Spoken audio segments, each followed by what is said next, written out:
Granny's, Abner. I believe that's our ring. I dog as Lum, I believe you're right. Well, see. Hello, jot 'em down, store. This is Lum and Abner.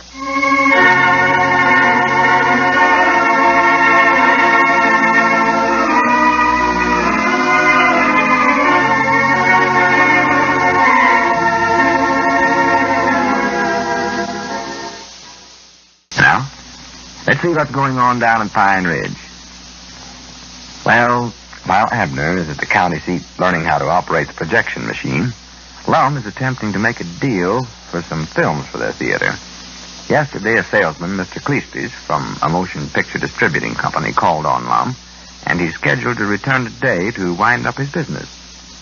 As we look in our little community now, we find Lum, Cedric, and Grandpappy Spears in the Jot 'em Down store and library, reading a postcard from Abner. Yes, I am having fun, something or other here. How are something or other. But I can't read that pigeon-toed writing, Abner's. Oh, I know it. I can't either, hardly. I know what he means, though. He means I'm having fine time. How are you? I am fine. Well, of all me sakes, Lum, how'd you ever figure that out? I never figured it out. I just know that that's what Abner always writes in a postcard. He can't never think of nothing else. Generally, if it's a postcard with a picture of a hotel on it, he'll put an X up there on the room, close to the room where he's staying at. Got a one-track mind if I ever seen one. Leastways, though, we know Abner's getting along all right. Yeah. I'll say one thing for him, though. He does write an interesting postcard. That is, if he can read it. Well, he does well to write that good. He can't even sign his own names outlawing his tongue out. I say, Lum, there's something I've been aiming on asking you. Something in connection with that job I'm going to have over at your picture show when you get it started. Well, just a second, Grandpap. Let me get the phone first. I believe that was our ring. Yeah, go ahead. Hello, Jot 'em Down store and library. L. Eddard's moving picture executive talking. Mom? Oh, yes, Miss Eastrunk. A bucket of lard, huh? Is that all? Well, I don't know how soon I can get it over there. See, Abner's away, and I ain't got no extra help. Wait a minute, though. Maybe Grandpap will do it. How about it, Grandpap? Well, I don't know hardly, Lum. Yeah, he says he'll do it, Miss Eastrom. Ah. How's that? Well, I figure we ought to be starting up our new picture show in, say, 2 weeks. Yes, Mom. Fact is, I'm buying some films for a fella right today. Yes, Mom. All right, Miss Eastrom. Goodbye. Mom? Oh, excuse me. Goodbye. Now, listen, Mom, I don't know where I can make that deliver for you or not today. Don't forget, I done got 2 jobs. Delivering telegrams for Dick Huddleston and playing the player pioneer over at your picture show. Well, them jobs ain't going to interfere none, no, Grandpap. Dick don't get in more than 2 telegrams a month over there, and you heard me say we won't be starting the picture show for a couple of weeks. Yeah, but I got to watch myself. I don't want to load myself up with work. Feller got to keep himself fit these days. Yeah, natural. And here's something else. I can't do it because I ain't got no availability certificate. Availability certificate? Yes, sir. You got to have one of them things before you can take on a new job, I think. I read it in the paper the other day. Lum, are you listening to me? Granny, wait a minute, Grandpap. There he comes. See him heading this way? Who's heading this way, Abner? No. That fellow that come in the store yesterday. That Virgil Cleespies. The fellow with the moving picture company. Oh, him, yeah. What's he coming back for? I told him to come back. I'm going to make a deal with him for a couple of films of his. Didn't you hear me tell Miss Eastrunk that? No, I never paid no attention to what you're saying. Got too many worries of my own, Mom. Getting an availability certificate and all that junk. Grandpap, you don't have to get one of them things. I do done it. Fact is, I ought to get one before I ever run that pigeon-toed player pioneer for you. No, I don't want to do nothing unlegal. Well, don't worry, you won't. Now, listen. Maybe you can sort of help me with this Cleespies feller. Here's the idea. I got to get him down as low as I can in prices on these films. Because, well, to be right honest, we just can't afford to pay much for them. So far, everything else has cost us more than I ever figured it would. Yeah, well, that's the way things goes. Take, for instance, my availability certificate. Grandpap, forget that. Now, here's what you can do. Every time this feller mentions some picture he's trying to sell me, well, you sort of hint around and say it ain't no good. Ain't no good, huh? Yeah, that's the idea. Well, all me sakes, what do you want to buy a picture that ain't no good for? Well, that's just psychology. I ain't got time to explain it to you now, but that's what we'll use on him, is psychology. Now, Grannies, I'll buy them films off of him for might nigh nothing. You just wait and see. Mind out, here he comes. Yeah, I'll mind out. Just let me do the talking. Well, how do you do, Mr. Crispies? Well, how do you do, Mr. Elmer? Oh, just only tolerably. You recollect Mr. Spears here. Why, certainly. How do you do, Mr. Spears? Yeah, how do you do, sir? You know, you look familiar. Haven't I seen a picture of you somewhere? Did you say picture? Yes, sir. It ain't no good at all. Grandpap, hush up. Now ain't the time to say that. It ain't the time to say what, Mr. Spears? Nothing. Just skip it. Now then, Mr. Crispies, I believe you've got some of them films of yours to sell me. Yes, indeedy. And I have some dandies, too. Some double dandies. One of them is especially colossal. In fact, we're pushing it this week. Pushing it? Yes, sir. What does that mean? Why, I don't really know. It says that in our sales manual, though. You ain't trying to sell me a baby carriage, are you, Mr. Crispies? Oh, no, sir. I'm just a new man with the company. But I'm sure it's a picture I'm selling. It ain't no good at all. You mean the baby carriage ain't no good, Mr. Spears? Yes, sir. Oh, I'm sorry I don't have any of those. But my sister-in-law in Quincy, Illinois has one, though, and I think if you like to her... Never mind that, Mr. Crispies. Just tell me the name of the picture. Oh. Well, it's an awfully sweet one. It's called The Vulture's Revenge. Vulture's Revenge, huh? Yeah. Grandpap, ain't you got a comment to make here? How's that, Lum? He just gave the name of a film. The Vulture's Revenge. Oh, sounds good. I'd love to see that. Whereabouts is it playing at? Over Cherry Hill? Oh, for goodness sakes. A lot of help I get around here. Well, Mr. Crispies, tell me, what's the price of that film? It's special this month. Only $20. $20? Oh, my goodness, I wouldn't pay that much for a thing like that. You might just as well pick up and leave right now. Well, all right. That makes things easier. Now I can sell it to your competitor. My competitor? Yes, sir. I thought it only fair to give you first chance. Well, so long, Mr. Emmett. Well, now, wait a minute here, Mr. Crispies. Just what do you mean by my competitor?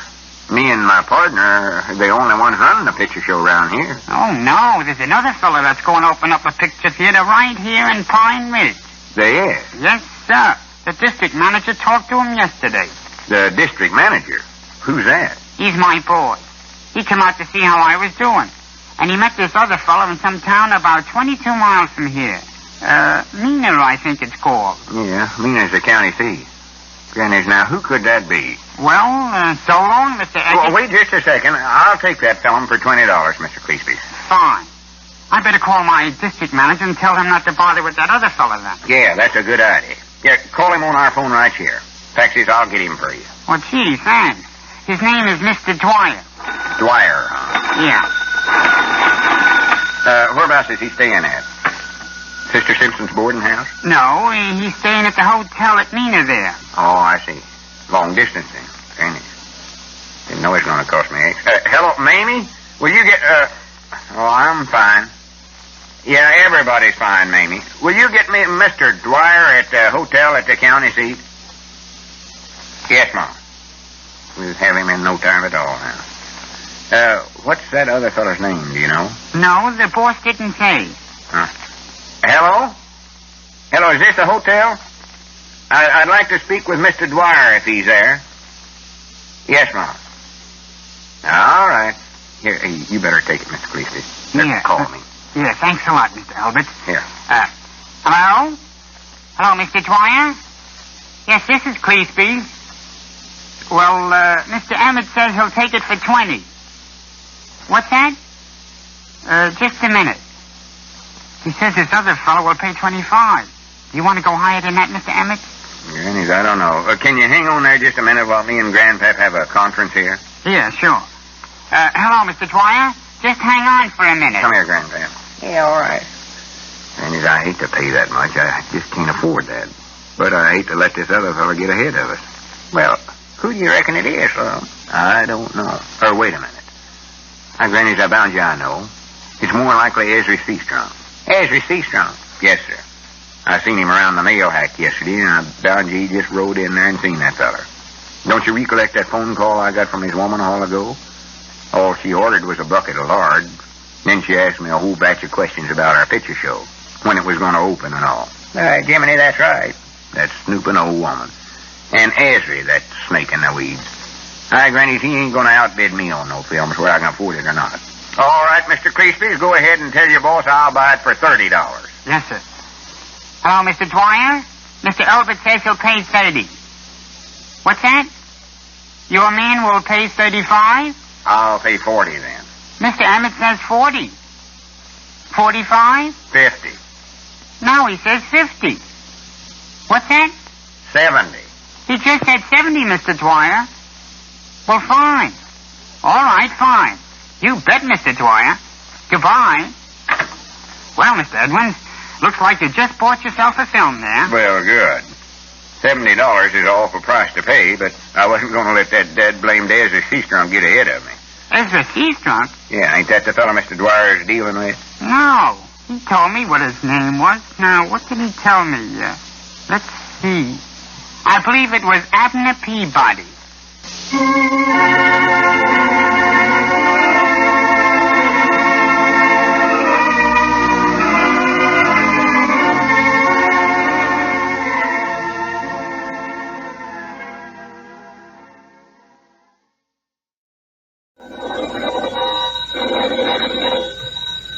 Granny's, Abner. I believe that's our ring. I dog it, Lum. I believe you're right. I'll see. Hello, jot 'em down, store. This is Lum and Abner.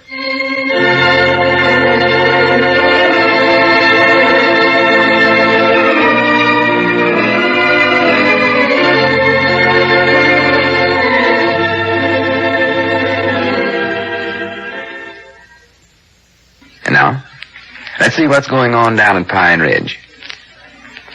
Well, yesterday Lum was determined to cancel the order for a motion picture film he had purchased from the representative of some small film company. However, the district manager of the company called on Lum and finally managed to not only resell him the picture, but also $100 worth of lobby displays and other knickknacks. As we look around the little community today, we find Lum and Grandpappy Spears discussing this purchase. Listen. Jiminy Lum, I just can't get over how you let that Dwyer feller sell you all that huskin' shuckins for your picture show. Grandpap, you just don't understand picture show business like I and Mr. Dwyer does. That's your whole trouble. So just keep all your opinions to yourself. Wait a minute, I believe that was our ring there. Might be long distance from Abner. Yeah, 3 genuine imitation stuffed vultures for your lobby display. Hello, John Down Store and Library. L. Eddard's Moving Picture Executive talking. Oh, how are you, Professor Sloan? Well, good. Mary? No, she ain't here just this minute. She run across the street to mail a letter to Abner. She'll be back directly. How's that? Why, no, she never showed me her report card. I plumb forgot it was time for 'em. Oh, not so good, huh? Uh-huh.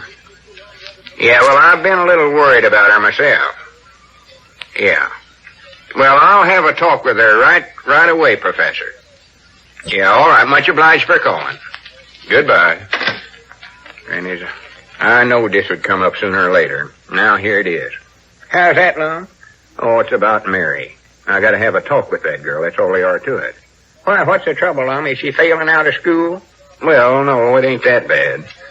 But her marks are lower than they ought to be. And I know what's the cause of it, too. She's boy crazy. That's her trouble. Boy crazy. Yeah, she's got 4 or 5 boys on the string there. Elizabeth tells me that every evening some of them call her up on the telephone. They sit there and gab for hours and hours. Never say nothing sensible at all, just a batch of prattle-prattle. A lot of giggling. Never does her homework. Oh, yeah, the young'uns ain't like they used to be. Don't know what's going to become of them. Elizabeth says little Pearl was like that when she was a young'un, too. Don't know what's going to become of them. No, sir, I don't. I just don't know. No, sir, I don't. Well, I know one thing. It's high time I was having a talk with Mary about different stuff. I just realized for the first time, Grandpap, she's getting to be a young lady. Well, you can do your talking right now, 'cause there she comes back from the post office. Well, good. Look, Grandpap, why don't you run along? This is a little personal. I believe I could talk to her better if we was alone. Yeah, all right, Lum. I have to be going anyways. Got different stuff to do. Well, so long, Grandpap. Yeah, so long, Lum. I'll see you later. Yeah, hello there, Mary. Hello. Yeah, Lum wants to see you, I believe. Wants to talk to you, I think. Oh, So long. Bye. Did you want to see me, Uncle Long? Why, yeah. Sit down there, sis. Oh, yes, sir. Mary, you're getting to be a big girl now. Yeah. I mean, you're getting older and... Well, you take young folks and they get older. Every day they do. Yeah. Every day they get a day older, you might say. Yes, sir. And that's the way it is with you. You're getting older, sort of. And as you get older, well, things comes up, different things, and, did you get your letter to Abner mailed all right? Yeah, I mailed it. Ah, that's good. Abner will enjoy getting a hearing from you. I know he will. You was a good girl to do that. Uh-huh. I told him all about how they're coming along with the remodeling. I mean, fixing up the warehouse for your movie theater. Yeah, well, that's fine. That'll be interesting to him. But, what I wanted to talk to you about, Mary, was, Yes, Uncle Long? What else did you write to Abner? Oh, I don't know. I forget now. Different stuff, I told him. Ah. You did get the letter mailed all right, though, huh? Sure I did. I told you that just a minute ago. That's right. You done told me it. Mary, anything I tell you, I want you to know it's for your own good. It's all did for your best interest. I'm just telling it to you for your own good. Well, what is it you want to tell me, Uncle Long? Well, sis, I want you to think of me as being your own papa. Yeah. I am your guardian, of course, your legal guardian, so that makes me might nigh the same as your own father. So anything I say, you can consider that that's who it's coming from. Do you understand? Yes, sir. Good. Now then, sis, to begin with, people are, that is, generally speaking, that is, people are, well, they're people. Humans. That is, most of them are anyways, I think. And you take a human and... Oh, I can see right now that ain't gonna get no worse. What did you say, Uncle Long? Nothing. Sis, I understand that there's a batch of boys been calling you up on the phone in the evenings. Sometimes. Yeah. At least 2 or 3 of them call me about every week. I get twice as many phone calls as Virginia Blevins or Beulah Pitts. They don't like it, neither. Yeah. But... They try to act like they don't care, but I know they do. Yeah, well, sis, these phone calls you get, I don't reckon what you talk about has anything to do with your school studies, does it? With school studies? Yeah. Are you kidding, Uncle Long? Huh? Well, gee, who'd want to talk about schoolwork over the telephone? Well, that wouldn't be a bad subject to talk about, because that schoolwork's awfully important in your young folks' lives, that way. More important than just about anything else. Uh-huh. And that reminds me, sis, I don't believe I've saw your report card yet. My report card, did you say? Yeah, report card. Oh, yeah. You mean the card with all the numbers? That's exactly what I mean. Oh. I wonder when they give those out. They give them out this morning, and you got one. I did? Yeah. I talked to Professor Sloan just a few minutes ago. Oh, yeah, I remember now. I did get one this morning. It's funny how something like that'll slip your mind, ain't it, Uncle? Yeah, well, let's see it. What?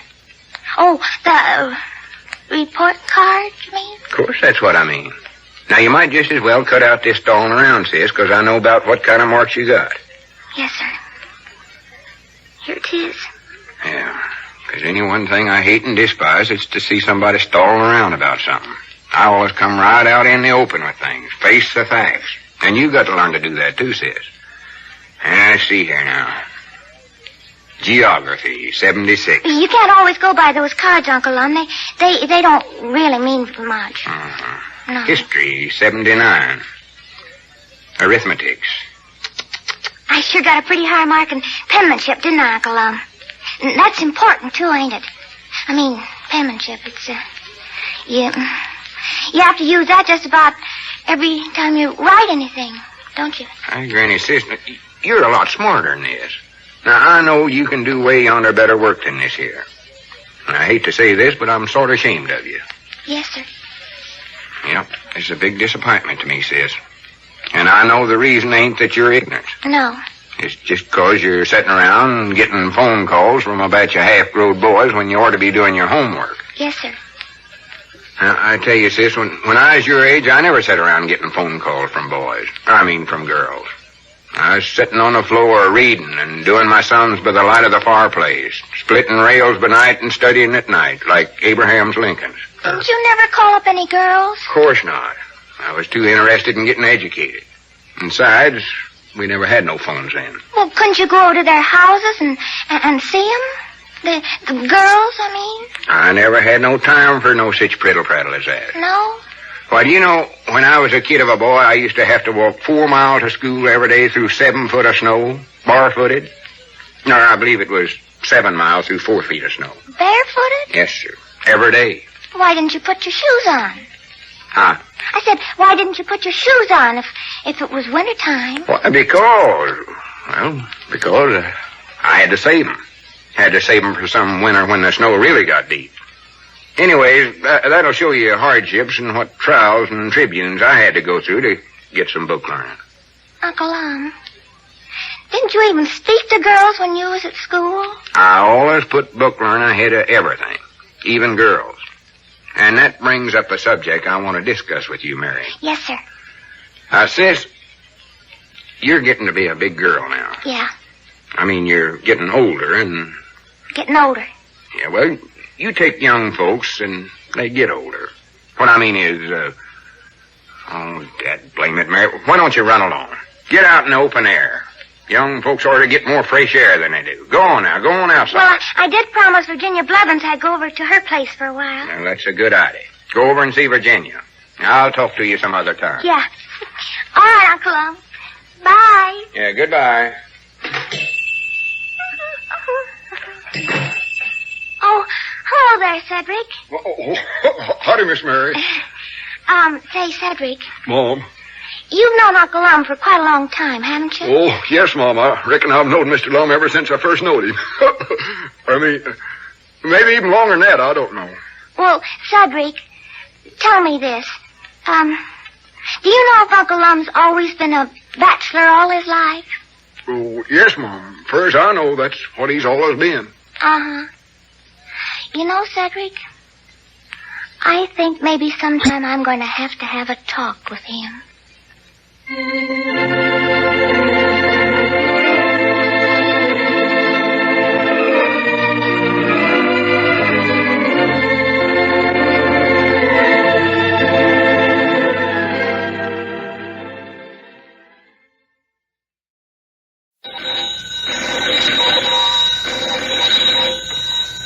Granny's, Abner. I believe that's our ring. I dog it, Lum. I believe you're right.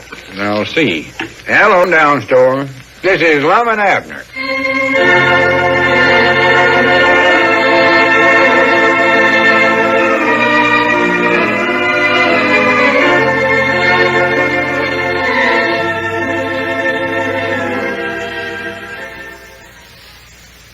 And now, let's see what's going on down at Pine Ridge. Well, Abner returned from the county seat today, where he'd spent a week learning how to operate a projection machine. He's quite impressed with his new knowledge, but so far he hasn't had a chance to demonstrate this newly acquired ability. As we're looking on the little community today, we find the old fellows in their jot-em-down store and library. Lum is now hopeful of an early opening of the theater. Listen. Granny, I'm sure proud you're back again, Abner. Yeah, now we ought to be able to start up our picture show in no time at all. Yeah, well, Lum, don't you want to see me run the moving picture machine? Don't you want to see what I learned at the county seat? Well, not right now. I told you you can run it quick as Cedric gets here. Oh. Right now, there's some more important stuff to take up. More importance? Now, what's more important than running that machine? We can't have no picture show without it. Well, I know that, but we've got to It's taken me a whole week to learn it. Shows right there how important it is. I know that, Abner, and but it cost us a batch of money, too, Lum. Me living in a hotel and eating in lunchrooms every day. Yeah, but I figured that money was a good invest. Leastways, I hope it was. Oh, it was a good invest, yeah. I learned a heap of complicated stuff in there. You did, huh? Yeah, come on, just let me run the machine once. I'll show you what I learned. Now, wait till Cedric gets here. Now that you know how to run it, I want you to learn Cedric how to do it. Learn Cedric. Why, sure. That was the whole idea of your trip. Huh? We wanted to send Cedric, you know, but he couldn't get away. Well, just a minute now. You mean I ain't gonna get to run that machine myself? Why, of course not. That wouldn't look right. Big moving picture executives never run them machines themselves. They don't, huh? Why, no. I bound you never seen the manager of the Lyric Theater at their county seat running his'n. Well, no, I don't believe I never, but he might have did it when I weren't looking. I weren't there all the time. He never. And I don't want you to do it, neither. Oh. I don't want folks to get the idea that we're running some little old backwoodsy show out here. This is big-time stuff, and don't you forget it. Well, all right, I'd still love to run it myself, though. Wished I could at least show Elizabeth how good I can do it, Lum. I just want to prove to her that there's something I can outcap her doing. Well, you can show her sometime. When both of you down at the show and nobody ain't looking, take her up there and show her you know how to run the machine, if that'll do you any good. I'll do that. Just tickle her to death to see how smart I am. But don't do it when nobody's around the picture show. Oh. Us employers are supposed to employ employees for that job. Huh? I mean, we're supposed to hire somebody, and it's going to be Cedric. Well, all right. I'll tell you right now, though, I'll never be able to learn Cedric none of this stuff, Lum. It's just plumb too complicated for him. Well, I think maybe you can explain it to him all right. Well, I can explain it to him, sure, but he won't understand none of it, Lum. What's the reason he won't? Well, all I use is big words when I'm talking about that stuff. Great big, technicals words. Some of them are so big, I don't hardly understand some of them myself. Well, what you'll have to do is just break it up into little bitty words for Cedric, then. I don't believe I can break them little enough for Cedric. No, don't believe I can do it. This is awful deep stuff, Lum. Is, huh? Oh, yeah. If you don't use big words to talk about it, why, you just ain't talking about it. You're over on some other subject by that time. Well, we'll try it once anyways, and if Cedric don't catch on, well, we might have to call in Professor Sloan for an interpreter. For a what? An interpreter. Huh? You know, like when two fellers want to have a talk with one another, but they both talk different languages, and they can't understand one another. Well, I do know. Well, if they can't understand one another, well, how did they ever find out they wanted to talk in the first place? Why, they just... Granny, I don't know. I never thought about that before. Anyway, they call in somebody that talks both languages. I bound you one of them feller knows some of the other feller's language, Lum, but he just ain't letting on. He's up to some trick there. Better keep an eye on him. Which feller is it? But it ain't nobody that we know. Well, I never allowed it was. I figured it must be strangers talking foreign languages that way. When did they come to town? Oh, for goodness sake. Did they come while I was away? Doggies, I oughtn't never to have went. I oughtn't to have did it. Abner, nobody come to town. I was just making that up to show you what an interpreter is. Oh, well, why didn't you say so? Well, that's what I did say. Huh? Anyways, the idea is that we can get Professor Sloan to be the interpreter twixt you and Cedric. Twixt me and Cedric? Has Cedric started talking some foreign language since I've been gone? No, of course not. But you said you couldn't explain that you'd learned about the moving pitch machine in simple enough language for Cedric to understand it, so you can tell it to Professor Sloan, and then he can put it in little bitty words for Cedric. Oh, well, of course, I don't much believe Professor Sloan can understand me neither on the way I talk. He can't? No, sir. Is it actually that complicated? Oh, there's some deep stuff there, Lum. I never would have catched on to it myself. I hadn't had such a high grade of ignorance, I don't believe. Well, about all we can do then is to try it out on Cedric anyways and see how much of it he can get. He'll never get none of it. I can tell you that right now. Well, we'll see. No. Now, let's take up some other matters that we got to study on. Never catch on to what I'm saying. For instance, we got to decide on a name for our picture show. Name? Why, sure. Then we got to pick out what color we want the front of it painted. Get a screen or a sheet or something to show the pictures on. Decorate the lobby for the opening premiere. Decorate the lobby? Yeah. Well, what do we want to decorate the lobby for? Folks ain't going to sit out there, Lum. They'll all be inside seeing the show. Yeah, but you got to have big lobby displays to get the crowds. Oh. That's what that feller said, that feller I bought the films from. Oh, him. Fact is, he sold me stuff to put up out there in front for our first picture, the Vulture's Revenge. He did, huh? I might have known he'd do that. Well, this is all stuff we need, though. For instance, we're going to have 3 stuffed vultures sitting out in the lobby. 3 vultures? Yeah, they're wild birds of some sort, buzzards or something. I know what they are, but what are they doing out there in the lobby? Well, oh, for goodness sakes, Abner, don't be so easy. What are them birds standing out there in the lobby for? Abner, I said these birds were stuffed. Well, maybe they are. If they've ate too much, that's their own fault, not mine. What I asked you was, what are they doing out in front of our picture show? They ain't doing nothing, 'cause they ain't alive even. Well, they must be if they just got done eating a big dinner stuffing themselves. But what these birds are stuffed with is sawdust. Sawdust? Yes, sir. Lord, me, such appetite. They'll eat anything, won't they? Grannies, I almost wish you'd stayed at the county seat. Huh? Listen, Abner, I just got them birds for decorating the lobby. For decorating the lobby? Advertising the picture. Hi, doggies, are they smart enough to do that? Come on, let's go over and watch them now. There's something I'd love to see. No, Abner, come back here. Huh? What I meant was... Wait a minute, here comes Cedric. Now you can learn him that stuff. I tell you, it's no use, Lum. He'll never catch on. Well, he might. I want you to try it anyway. Never do it. He'll never learn it. Never in his life. Now, be patient with him, Abner. Well, howdy, Cedric. Well, howdy, Mr. Abner. When did you get back? Oh, I just got in not long ago. Did you have a nice trip, sir? Oh, yeah, pretty good, Cedric. Worked most of the time learning deep stuff. Cedric, what I want you to come over here for was to have Abner learn you how to run the picture machine, as long as he knows how now. Oh, yes, Mom. I'd love to learn that, boy. You'll never do it, though, Cedric. Abner, don't discourage him before he even gets started. Never do it. Now, let's go back here where the machine's at, and you can have your first lesson, Cedric. Yes, Mom. I can't wait to try to I wish I could hold out some hope for this idea, but I just can't. He'll Abner, never learn. stop talking that way. Never. All right, there's the machine right there. Go ahead and start learning. All right. Wish I knowed how to make it simple enough, but... Now, listen, Cedric. Pay awful close attention to this stuff now, 'cause it's terrible complicated stuff I'm going to tell you. Yes, Mom. I'll try to make it into just as little bitty words as I can for you. And go as slow as I can, too, but you got to pay attention. Well, that ought to help me learn it if you go slow. Any time now you don't understand some big word or something that I say, why, you just stop me. Yes, Mom. All right, you ready? Yep. All right, here we go now. Pay attention.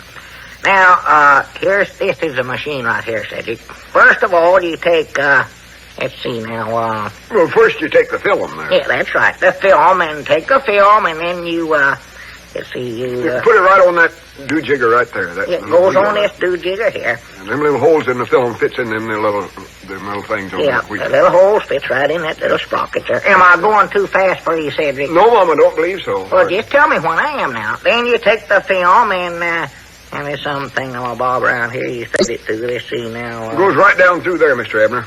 Yeah, that's right there. Yeah. You want to stop and rest a while, Cedric? No, Mom. Well, am I using too many of them big technical words that you don't understand? Well, I'm catching on to most of them, I believe. Well, you're trying anyway. Now then, let's see. You have to adjust the lenses. There's somewhere around here. Where is them things? Right there, Mr. Abner. Yeah, There, right there. Turn that thing there. You sure you're getting all this now, Cedric? Yes, Mom, I think so. It's awful complicated stuff, you know. Yes, Mom, it sure is. Mom, I don't believe he's getting it. He's doing all right. Just keep going. Well, all right. Now, watch close, Cedric. Try and learn this now. Try your best. See, what you do next here. Oh, yeah. Now you turn it on. That's switch. Little switch right there is what you turn it on. Yeah, that's it. Now, look, Cedric, you turn it from OFF, that's off, to ON, that's on. You get that? Yes, Mom, I think so. Turn it just like this. Now. That's cute. That thing's supposed to be running now with that switch on. Well, that's as far as I could get it, too. Doggies, Lum, I told you Cedric never could learn this deep stuff. Well, wait, this ain't Cedric's fault. Huh? It's you that can't get the machine going. Why, it can't be me. I know how to run it. I spent a whole week learning how. It can't be me. It's Cedric that's mixed up. Well, if you know so much about it, why ain't the machine running then? Don't you know what to do? Why, sure I do. Doggies, you know, this all looks so simple when I sit there and watch that other fella at the county seat. Without him here to do it, this thing's sort of different, I believe. Wait a minute, I know what we done. Huh? We forgot to plug the cord into the electric light socket. Oh, Here. yeah. Put that in there. Yeah, put that in. Now I hit it. I'm not hit. Well, I do know. Granny, good for you, Cedric. I want you to come back tomorrow for another lesson. But I don't need another lesson now, I don't think, Mr. Lum. I know you don't, Cedric. Well, what you want him to come back over here tomorrow for then, Lum? So as he can give you a lesson, Abner. Huh? And be sure you simplify it for him, Cedric. Break it up in little bitty words so Abner can understand.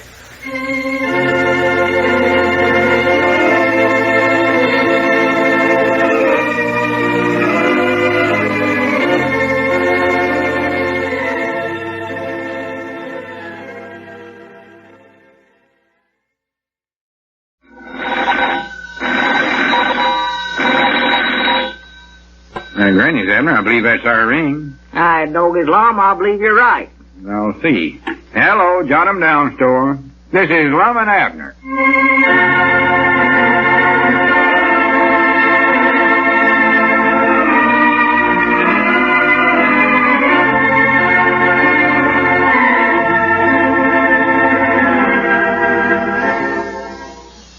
Now, let's see what's going on down at Pine Ridge.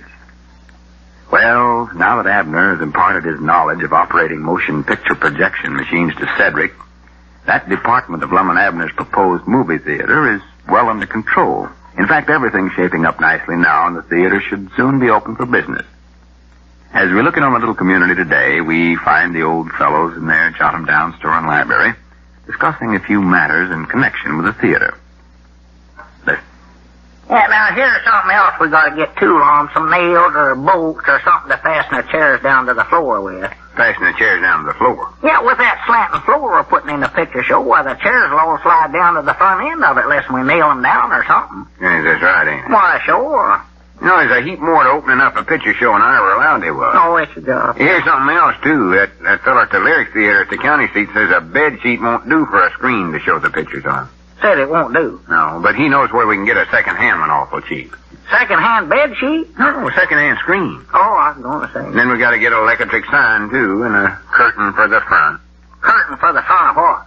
For the front of the picture show. You know, roll down in front of the screen. Oh, you can't see through a curtain. No, well, we'll move it back when we start the picture. We've got to have something to give her up the back end there while we ain't showing the picture on the screen. Oh. But, of course, that won't cost us hardly nothing. Fact is, we'll make money on that. Well, how are we going to make money on a curtain? Well, I aim to paint some signs on there and sell them to the fellers here in town. Advertisements. Here, I got it all drawn out on a piece of paper. Look, right here. Yeah, let me see that. If there's anything we can make money off of, well, I'm for it, I'll say that. That'll give you an idea how the curtain's going to look right there. Oh? See, here's where the signs is going to be, right in them spaces there. Of course, the whole thing will be way yonder bigger than this, natural. Yeah, well, what is all this? I can't make no sense out of it, no. Well, this is supposed to be the main street of Pine Ridge. Pine Ridge? Right about there is Dick Huddleston's store, and here's Moe's Moose Barber Shop right about in there. Right Who's there. standing out in front there, Lon? Where? Right there with his back to us. I don't believe I ever seen him in town before. Oh, that's the barber pole. Huh? See, I'll paint red and white stripes on the curtain right there. That is, if Moe's takes the space on it. It does look sort of like a man with that round top there. Yeah, well, you sure, Lon? Have you got the right town on here? This don't look like Pine Ridge. We ain't got no buildings that big here, I know. You sure you ain't drawing Kansas City here by mistake or something? Of course I never. But you see, I exaggerated things a little bit there. Huh? Sort of making Pine Ridge look like a city there that'll make everybody proud of the hometown. Well, they can't be proud of it if they don't recognize it. What's this here? That's Caleb Weehunt's blacksmith shop. Well, it sure don't look like it. That old building he's in over there's might not ready to fall down. A good stiff wind will blow that away. Yeah, but Caleb will jump at a chance to get his name out in front of a nice-looking building like that. You wait and see. Oh? He'll be proud of himself over that when he sees us. That'll make him want to take a space without any question. Just going to paint his sign right there in that space right there. Huh? Yeah. If Dick Huddleston buys the advertisement, I'll paint his sign right there on his store right there. Doggies, I believe that is a pretty good idea, that. Sure it is. It's something new and different, of course. Yes, huh? Most of them's got a picture of a creek running down through the woods, and then they got signs around on the trees. Oh, yeah, I saw them. I've even saw them clean up on mountains. Yeah. This way, we'll have the signs right where they're supposed to be at. Well, now, what building's that right there? Don't you know that one? I don't believe I ever seen it before. Oh, sure you have. That's our store. You mean the Jot 'em Down store? Why, sure. Where? We'll have an advertisement right up there on the top. Yeah, but, Lon, that building there's about 6 stories high. That's a skyscraper. Oh, yeah. Done that a purpose. Huh. Done it deliberate. I wanted us to have the biggest store in town. It ain't gonna cost us nothing, nohow. Yeah, but our store ain't even over there on that side of the street, Lon. No, but that's the only street that shows in the picture. I had to put it over there. Well, how's folks gonna find us then? How they gonna find it? Why, sure, if they go according to that picture you got drawn there, they'll be looking for our store down there next to Caleb Weehunt's blacksmith shop. Oh, well, everybody knows where we're at anyhow. Well, they used to, but now when they get to looking at this thing, why, they're going to get all mixed up, Lum. Doggies, we're going to lose a lot of business that way. No, we won't. Folks won't go by this picture I've drawn here. What's the use of putting it up there then? Well, the idea is to make some money out of it. Well, we'll need to make some money off of something to make up for all the store business we're going to lose. I told you we ain't gonna lose none. Maybe we ought to move the store over there next to Caleb's place, Lum. That's the silliest one, Ida, you studied up this week. Well, we got to do something. This store here has meant too much to me and you to let it go broke, Lum. I tell you, maybe we could just put up a little old tar paper shack over there next to Caleb's and then put in a few canned goods for the folks that go there by mistake. Wait a minute, Abner. If it's going to bother you that much, here's what we'll do. I wish we'd do something. On the curtain, I'll paint a sign like it was hanging out in front of the door there saying move to another location or forced to vacate. Ask Caleb Weehunt where we're at. And them folks can just go in the blacksmith shop and ask him where we're at now. Yeah, good. Of course, old Caleb ain't much of a talker. He might not feel like talking that day and wouldn't tell him long. Oh, for goodness sake, stop worrying about it, Abner, because there's another matter I want to take up with you. Caleb might put in a line of groceries, too, if too many folks start coming in there. Just sell them on the side and run us clean out of business. The thing I want to take up with you, Abner, is deciding on a name for our picture show. Huh? A name for it. Oh. I figured we might call it Lum's Lyric. Call it what? Lum's Lyric. I studied that up last night while I was laying there in bed studying. Yeah, Thinking. you was asleep, Lum.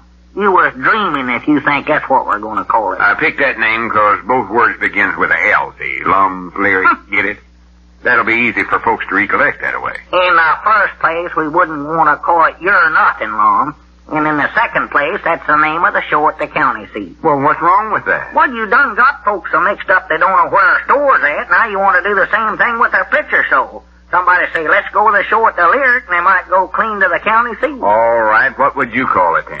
Huh? I'll try my best to get along with you. Well, I just allowed we call it the Pine Ridge Picture Show. Pine Ridge Picture Show, Granny. Peabody Nader's Picture Show. Well, for a fella that's lived in town as long as you have, Abner, you've got some of the countryest ideas. In the first place, they don't call them picture shows. What do they call them? You've got to have a name that don't mean nothing. Now, that is, that ain't got nothing to do with picture shows like Majestic or Princess or Orphans. Orphan? Yeah. Don't you never hear of an orphan theater?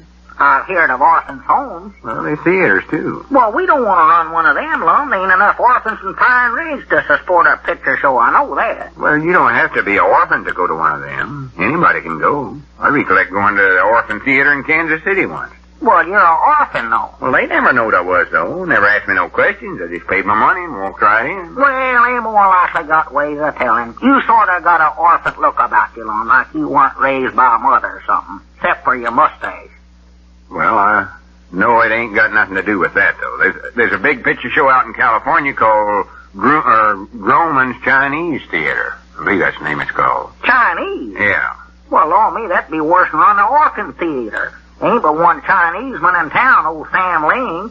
I don't believe he's ever been to a picture show in his whole life. I know we'd go broke running one just for him. Well, Abner, I never meant we'd use that name ourselves. I was just giving you examples of what other folks has named their picture shows. I'm just studying up different suggestions is all. I ain't heard a suggestion so far that I like them. I heard about one theater somewhere's called Low State Theater. Huh? And we might just change that a little to Lum State Theater. Now, Lum, I told you we weren't going to have it Lum's nothing. If your name's going to be in it, well, mine's going to be in it, too. Well, that wouldn't sound right. Abner. That ain't a theatrical sounding name at all. Sounds backwoodsy. Not no more backwoodser than Lum does. Well, no use to argue about that. We got to decide on a name here somehow. Ain't hardly start up a picture show without having a name for it. I know it. I tell you what I'm willing to do, Abner. Huh? Each one of us will think up half of the name for it. Half of the name? Yeah. See, lots of theaters has two parts of the name, like Gold Eagle Theater or Iris Circle or Silver Palace or something like that. Yeah, well, that sounds good. We'll each think up half the name, huh? Yeah, that's fair enough, ain't it? Yeah, that's all right with me. Let's shake hands on it. All right, put her there, right? Won't have any arguments later. All right. We both agree that whatever name we come out with, that'll be the official name for our picture. I agree to that. Yes, sir. All right. It's a deal. Yeah, here's a piece of paper. Yeah, write your selection right down there. Oh, do what? Go ahead and study up your half of the name. Oh. Something like, say, Deluxe or Princess or something. Yeah, let me think of something fancy. City sounding stuff here. Write it right down here. I don't have to study about mine because I done got my mind made up. Yeah. Give it a lot of thought. There it is. I got it. Got it right here. Yeah, right there. All right, now fold it up good. Forward. Yeah, I don't want to see it. Secret stuff. I don't want to see it. I got it. All right. Now what do we do? Well, I'll read you my selection first. All right. I hope you're going to like this. Well, I do, too. See, what did I put down here? L-U-M'-S. Lums. Lums? Mm-hmm. Well, Well, ain't you going to start no argument? Why, no, we shaking hands on it, didn't we? Made a deal. Well, good for you, Abner. Granny, I thought we'd have an argument. Well, no, sir. I'm a man of my word. I make a deal, I stick with him. Proud to hear you say that, 'cause once a feller makes an agreement, he ought to stand by it. That's me. That's old Abner. Man Well, of his good. word. Now, let's see what you got. I hope it's something that goes good with mine. I believe it will. A-B-N-E-R''S. A-B, oh, well, that spells Abner. Yeah, Lums Abner. Lums Abner Theater. Now, there's a fine name for a picture show. Now, recollect, Lum, we shaking hands on it, made a deal. I never done no... well, I had my fingers crossed. Huh? I had my feet crossed or something. We're going to have another vote. Another vote? Start over, get another sheet of paper, get a whole big thick tablet. I see right now this argument's going way into the night.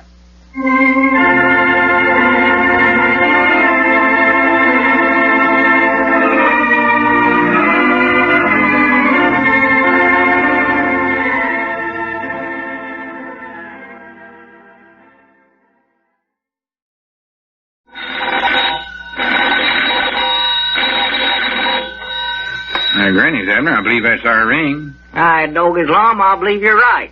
I'll see. Hello, jot 'em down, store. This is Lum and Abner.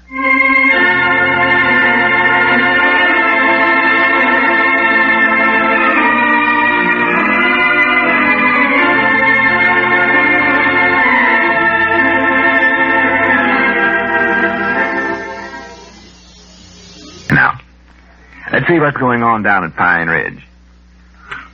Well, judging from the progress being made on the proposed motion picture theater, looks as though Lum and Abner have hit upon an idea for a successful business venture, and Pine Ridge should soon be enjoying its first picture show. As we look in on the little community today, we find the old fellows in their jot-em-down store and library. Lum is talking on the phone. Listen. Yeah, well, that's good news, Eugene. Tickets, please. Yeah, uh-huh.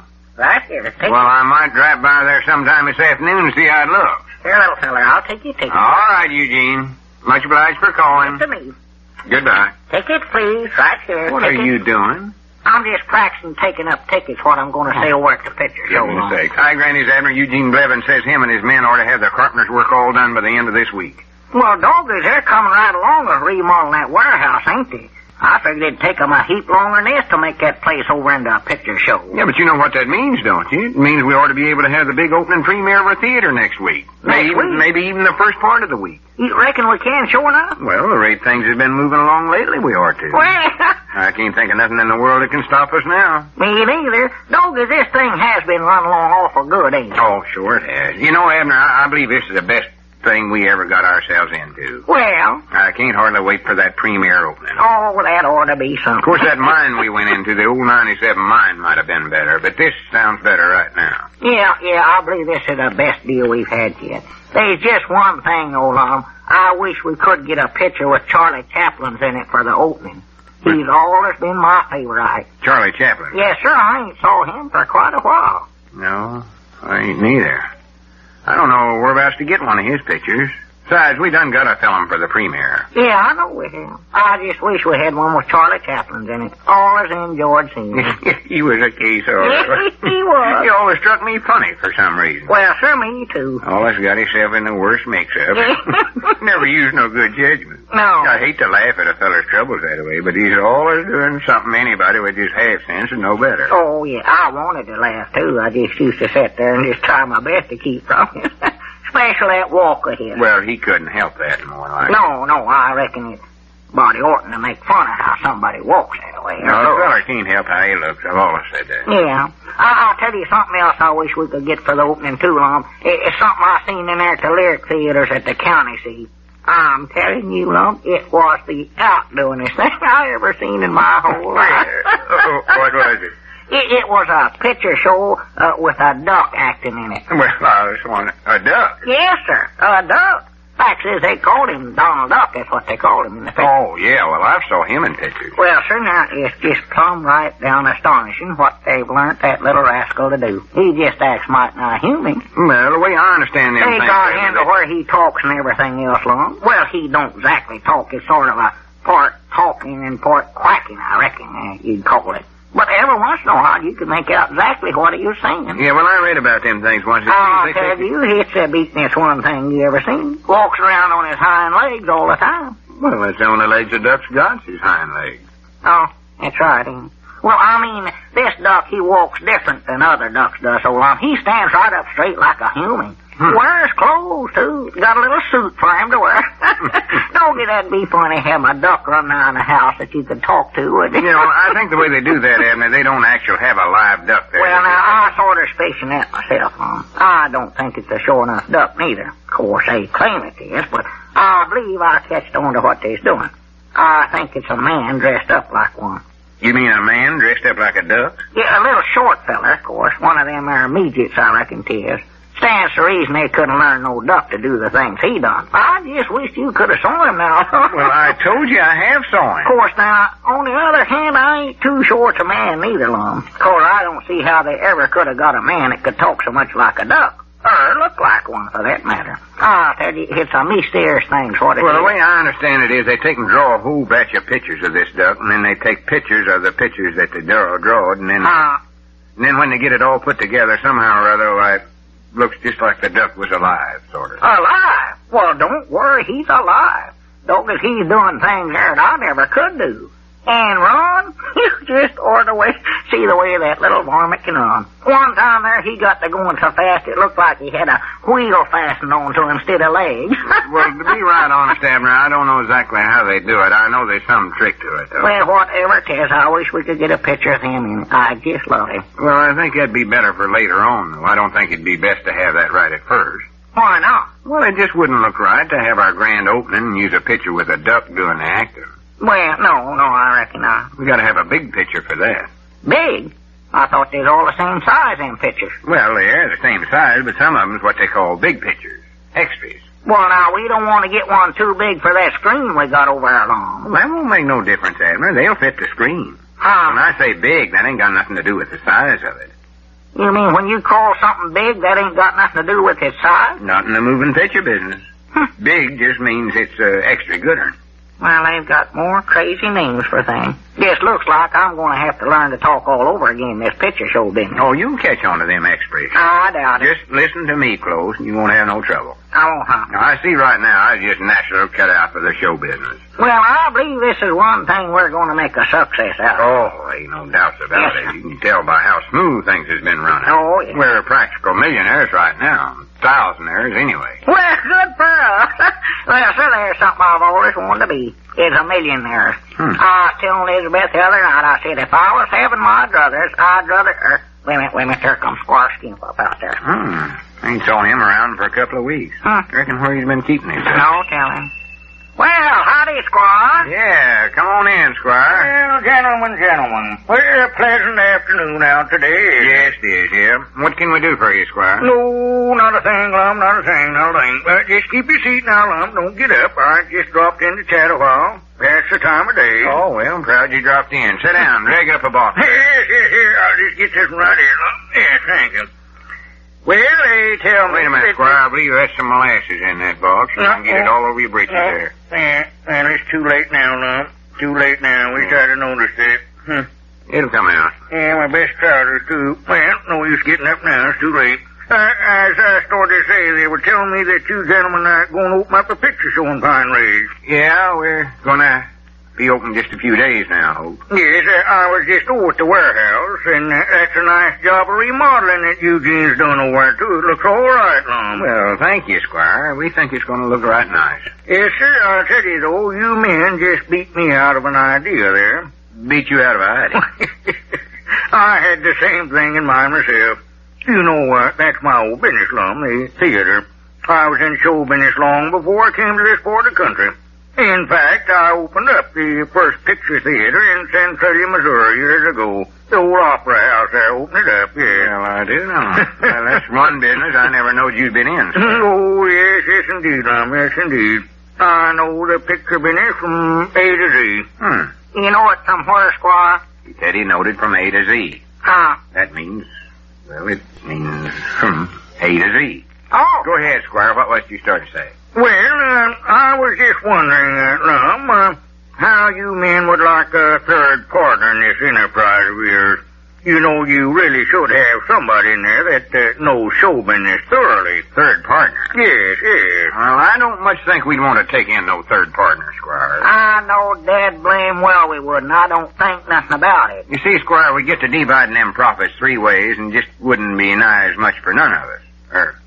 Yeah, that's right. Well, yes, Lum, that's one way of looking at it, all right. But with my knowledge of the picture business, why, I could make more than enough extra profits for you, Lum, to pay my share, so don't worry about that. Well, how do you figure that, Squire? What's that? Ain't much a fella can do besides just take the tickets and run the film.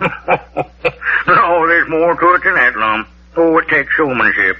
You've got to figure out new ways of attracting the patrons to your theater. Now, for example, Lum, this premiere that you're going to have. Why, that ought to be one of the biggest events in the history of Pine Ridge. Well, it will be one. Well, not unless you have this whole countryside plastered with advertisements, Lum. Why, if I had charge of that theater, I'd have the SRO sign out every night of the week. Well, that ain't the name of it, though. We ain't decided on a name yet. Well, Lum, what I mean by the SRO sign is standing room only. Oh. I'd have every seat in that place sold every night. Well, maybe we ought to have one of them signs after all. That's one thing we've overlooked. Yes, well, you'll need it if I go in with you. I don't know, Squire, but what you would make us a good third partner. You brung up some points there that shows you know what you're talking about. No, yes, indeed, Lum. Now, just a minute, Lum, before you go any further. I've got something to say about that. I'm a partner in this, don't forget that. Yeah, of course, it'll have to be satisfaction with that. Well, it ain't satisfaction with me, I'll tell you that right now. First place, I don't want no third partner. And if I did, I wouldn't want Squire here. Why, Abner, you hurt Squire. Now, I don't see any reasons why you should feel like this, Abner. As good a friends as you and I have always been. Why, sure. Well, I'll tell you, Squire. I've had all the business dealings with you I want. Every time we allers get skinned and you know it. Why, I'm surprised at you, Abner. I was merely trying to do you men a favor. Natural, I understand that. Well, now, you ain't going to get no third interest nor a picture show, so you may as well get that idea out of your head right here and now, Squire. Calm yourself down. Well, all right, then, if that's the way you feel about it, Abner. I gave you a chance. But now, if you men don't let me in with you on this deal, I'm going to open up a theater right here in Pine Ridge and run competition to you. I'll run you out of business. I'll close that show of yours up, or I'll know the reason why.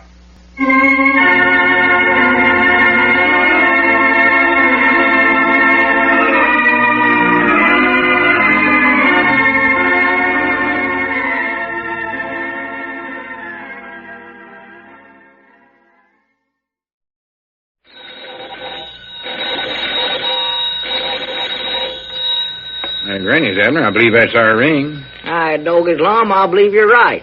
I'll see. Hello, jot 'em down, store. This is Lum and Abner.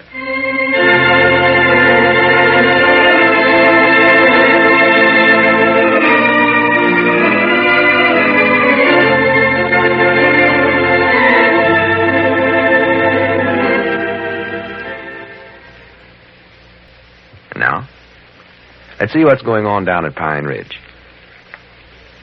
Well, yesterday it looked as though Lum and Abner's movie theater was about to enjoy a successful opening when Squire Skimp suggested that they take him in as third partner. When they refused this offer, Squire threatened that he would open up another theater and run them out of business.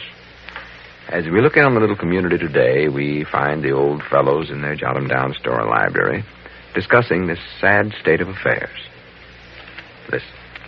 Well, Abner, it's either let him in with us or he's going to open up a show of his own. And you know what that won't do at all. Well, let him open up one, Lum. Be just as bad for him as it will for us. Yeah, but there ain't enough business in Pine Ridge for 2 picture shows. Ah, pretty fair. Well, they ain't.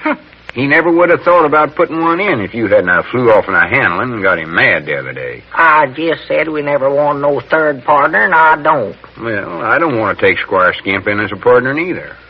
I ain't got no love for him. Well, don't take him in. Well, we'd make a heap more money with him as a partner than we would with him putting a show in against us. Well, I don't know now whether we would or not. Well, there's just so much business here.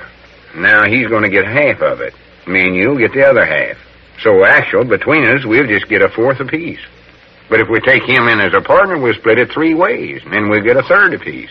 Now, Lum, there ain't no use to argue with me about it, for I've got my mind set. When my mind's set, it's set. S-A-T, set. I ain't trying to argue. I'm just trying to reason with you. Now, here's a fella that's had a lot of experience running picture shows and knows all about them. And we got a chance to take him in as a partner. And if we don't, why, he's going to open up competition against us. Looks like he's got us right where he wants us. Well, I don't care. Huh? I say I'm feared Squire's got us right where he wants us. Where? Where what? Where does he want us? I don't know. Right where we're at, I reckon. You mean he wants us here in the store? Of course not. The store ain't got a thing to do with it. Well, that's where we're at. I know where we're at. Well, then Squire must not, Lum. Reckon he thinks we're over at the picture show? No, I just mean he's got us to where we don't know which way to jump. To jump? Yeah, don't know which way to turn. Well, now, which do you mean, turn or jump? Well, either one. It's all the same thing. Turning and jumping is the same thing? No, not ordinary, but in this case it is. It just looks like I just don't understand the language that you have to use in this picture show business, Lum. I don't see how jumping or turning, neither one of those, is going to keep Squire Skimp from putting in a show if he's a mind to do it. Well, no, of course it won't. Well, what are we going to jump or turn for then? Abner, you still don't see what I mean. I mean Squire's got our hands tied to where we can't do nothing else. Huh? Now, stop looking at your hands. I don't mean they're sure enough tied. Can't you understand nothing? Well, I thought you said our hands was tied. I did. Well, mine ain't. Yours ain't neither. Look at 'em there. For goodness sakes, Abner, you take everything I say literary. What I mean is Squire's got us where he wants, or he's got us to where we don't know which way to jump. Our hands are... He's holding an axe over our head. Oh, my goodness, an axe. What's the matter with you? Sit down there. What'd you say about an axe, Lum? I said he was holding an axe. Nothing. Just forget about it. Well, now, if he's holding an axe over my head, I want to know about it. He ain't holding nothing over your head. Well, what do you want to be starting such stories as that for then, Lum? Say one thing 1 minute, and then you turn right around and say you never meant it. Well, you get a body so mixed up, you don't know what he is saying half the time. I get a body mixed up. Well, what I started out to explain to you a while ago was that... Well, I swear to goodness, I forgot now what it was I was trying to explain. Oh, well, I'll say this, Lum. It just looks to me like that Squire Skimp has got things worked around to where he'll get the best of us either way we decide. Well, I'll be dead gone. Huh? That's just exactly what I've been trying to say to you for the last 10 minutes. Was that what you was trying to tell me? Why, sure. I just wish you could have heard what all you were saying, Lum. Are you feeling all right, Lum? Of course I'm feeling all right. Where'd you get that idea? Oh, nowhere. Nothing. But now, Lum, if I was you, I wouldn't worry too much about this Squire Skimp deal. I ain't worrying about it. Well, now, just get it out of your minds, Lum. Don't think about it now. Don't think about it. Everything's going to work out all right now, Lum. So, wait a minute. There comes Grandpappy Spears. Grandpap coming up out there. Want me to tell him that you'd rather he wouldn't bother you now? Grandpap don't bother me none. Why would he? Oh, nothing. But, I want to see him about something private first, Lum. Well, I'll step out if you want me to. No, that's all right. Now, you just stay right where you are. Just sit down there and rest yourself. That's what you need, Lum. I'll go up here and talk to him by the front door here. Yeah, howdy. Yeah, howdy, Grandpap. Stay right there a minute. I want to see you. How's that, Abner? I say stay right there. I want to talk to you a second, Grandpap. Come here a minute.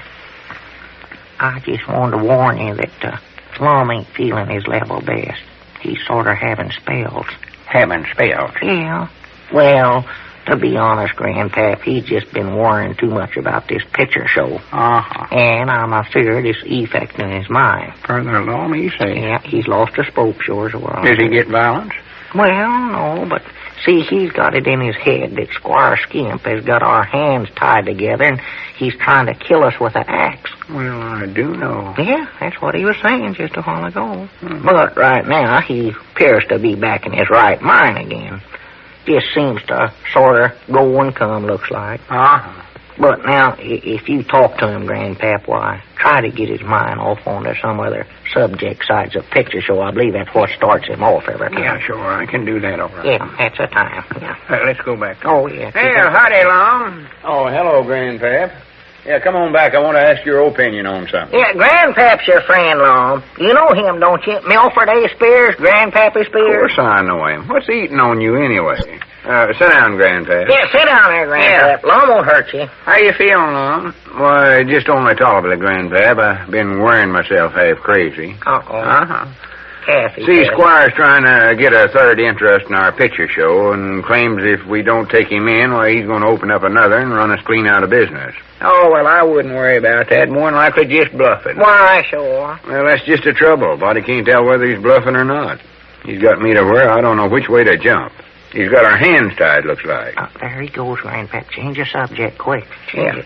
Say, Lum, did you know there was a big paper shortage on? How's that, Grandpap? He said there was a paper shortage on, Lum. My, that's awful interesting, Grandpap. Tell us more about it. Well, it ain't interesting, Abner. It's serious. See, some of them big paper mills making stuff for the war can't get enough waste paper to keep running. You hear that, Lum? Ain't that interesting? The paper mills can't keep running. Be quiet, Abner. Huh? All right, Jiminy, Abner, you don't understand. This is serious business. We're facing a crisis. Huh? I read all this in a thing put out by the government, and it's up to us folks to save the situation, get them mills back to where they're producing up to full production. I read that by Jiminy. Hey, Grandpap, come here. You don't have to act so serious about this. All I ask you to do is change the subject, not make a whole long speech. I know you're just making all this up, but change Abner, what are you whispering about there? Oh, nothing. I'll tell you what he's whispering about, Lum. He thinks I'm making this paper stuff up, but them's actual conditions we're facing right today. They need that waste paper for making boxes and containers and paper cartoons for packing up victuals and equipment for the soldiers, and I don't know what all. Why, they got 1,000,000 or 1,000 uses for that stuff. That's why all us folks has to save every bit of waste paper we get around the house. Land sakes, I wish he hadn't come in here. Are you out collecting waste paper, Grandpap? No, I ain't, Lum. That is not personal. Just telling folks about it's all. Now, what you can do with your waste paper is sell it to the junk man or give it to some charity outfit. Or look in the newspaper and see if they're having a campaign to collect it in your community. Grandpap, I believe it's time to change the subject again. Oh, all right, Abner. You run anybody crazy. Well, Lum, I was just thinking about that Squire deal, and he can't put up no picture show because there ain't another vacant building in this whole town he could rent. Granny, that's right, ain't it? Why, sure, I hadn't thought about that. Did you hear that? Yeah. Yeah, if he'd put up a new building, it'd take 3 or 4 months to do it. By that time, we'd have all the business coming to our show. Why, sure we would. Good for you, Grandpap, for studying that up. Good for you. Oh, it ain't nothing much for a feller with my set of brains. Yeah, now here's something else, too, Lum. We done got all the chairs in town rented from a lodge hall, so Squire Skimp would have to send out of town to get some. That'd take some time, too. Oh, yeah. I believe we got this deal all sewed up. Sewed up? Oh, there he goes again. He's off again. Yeah, I'm proud now we never taken old Squire in as a partner. Well, I know it was the wrong thing to do all the time. I believe that was our ring. You want me to get it, Lum? Oh, I don't know. Just a second, I'll see. You able to talk all right? Jot him down, store and library. L. Eddard's big moving picture executive talking. How about Lum? You can't tell when he's out of his mind. Who? Oh, howdy, Mose. You can't what? Don't tell who he's talking. Well, here now. Well, I done made a deal with you for them chairs. Squire Skimp. He did what? Oh, my goodness. Abner, do you know what? Huh? Mose Moose says they've rented them chairs, lodge hall, and all the works to Squire. Says he's going to put a picture show right in there in the lodge hall.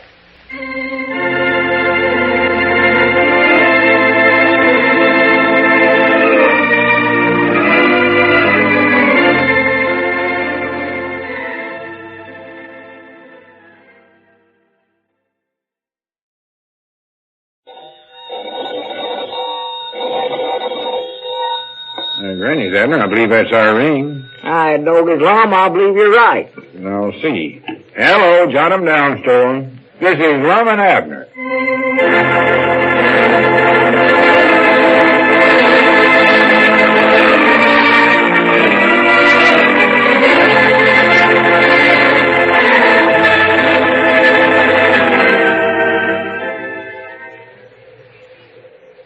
And now, let's see what's going on down at Pine Ridge. Well, yesterday, Lum and Abner learned that Squire Skimp's threat to open a competitive theater was not idle talk. He's rented the lodge hall for his theater and also the chairs which the old fellows had planned on using in their picture house. As we look in our little community today, we find Lum and Abner in their jot 'em down store and library trying to solve the seating problem. Listen. Well, we got to have seats of some kind, Abner. We can't expect folks to stand up and watch the show. Well, we can't afford to buy new ones neither, Lum. Them things runs into an awful lot of money. So I don't know what to do. Me neither. I never slept a wink all last night worrying about it. Doggies, wait a minute, Lum. Maybe we could get them seats over at the schoolhouse, 'cause they don't run school at night. The scholars just take up books during the daytime. Yeah, but we'd have to be toting the chairs over to the picture show every night and then back to the schoolhouse every morning. Oh. No, that wouldn't do. I thought about getting some rocking chairs and putting them over there, but folks get to rocking, they all wind up down the front row. Yeah, they Floor can't. slanting that way. No, they can't rock on that sliding floor. And I doubt if we could get enough rockers to go in there, too, Lum. That'd take an awful lot of them. Yeah, them desks, though, wouldn't do it all, Abner. They'd be too little. Too little? Why, sure. Well, maybe we could just let the children sit in them little ones, put them up on the front row, you know. No, I don't believe that'd work nohow. Couldn't get children to come to a show if they had to sit down at school desks to see it. No. They'd feel like they'd got caught in a trap or something. Yeah, I reckon they do like to get as far away from them things as they can. Now, I'm feared that idea ain't gonna help us none. Well, I don't know what we can do then. I thought that you'd done made a deal with Mose Moose to rent them chairs from the lodge hall. You said you did. Well, I did. I jumped Mose about that this morning, too, but he says Squire called a meeting of the trustees of the lodge yesterday and made him a proposition to rent the chairs and the lodge hall both. Oh?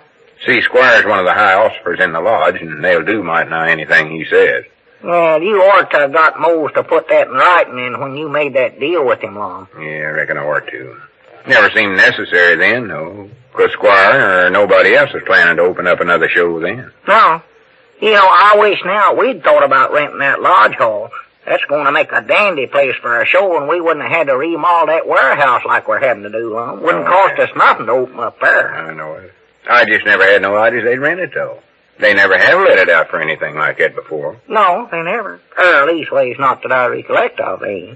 No, I'll tell you one thing. If Squire Skimp thinks he's going to keep us from opening up our picture show just for renting them chairs, he's got another thinker coming, though. He has, huh? I'm more determined than ever to make a success out of it now. All right, Doggy, that's the way I like to hear you talk, Lum. That's the spirit of the show. I believe we got the jump on Squire, too. Got to jump on him? Yeah. Huh? We got started before he did. Oh. I don't mean started jumping, neither. Well, I just wondered what you meant. I thought you meant we ought to jump on him. I'm in favor of that, Lum. Give him a whooping. I'll help you do it. Jump on him the first time he comes in here. I'll tell you what, Lum.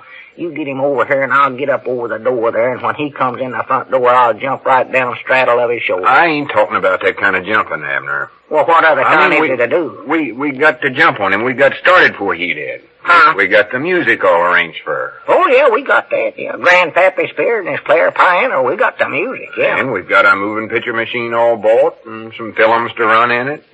Cedric's learned how to operate the machine good now. He practices on it half the time. Yeah. Old Squire's gonna find out he's bucking up against the wrong fellers, yeah. Ain't no doubt about that, especially when we jump on him.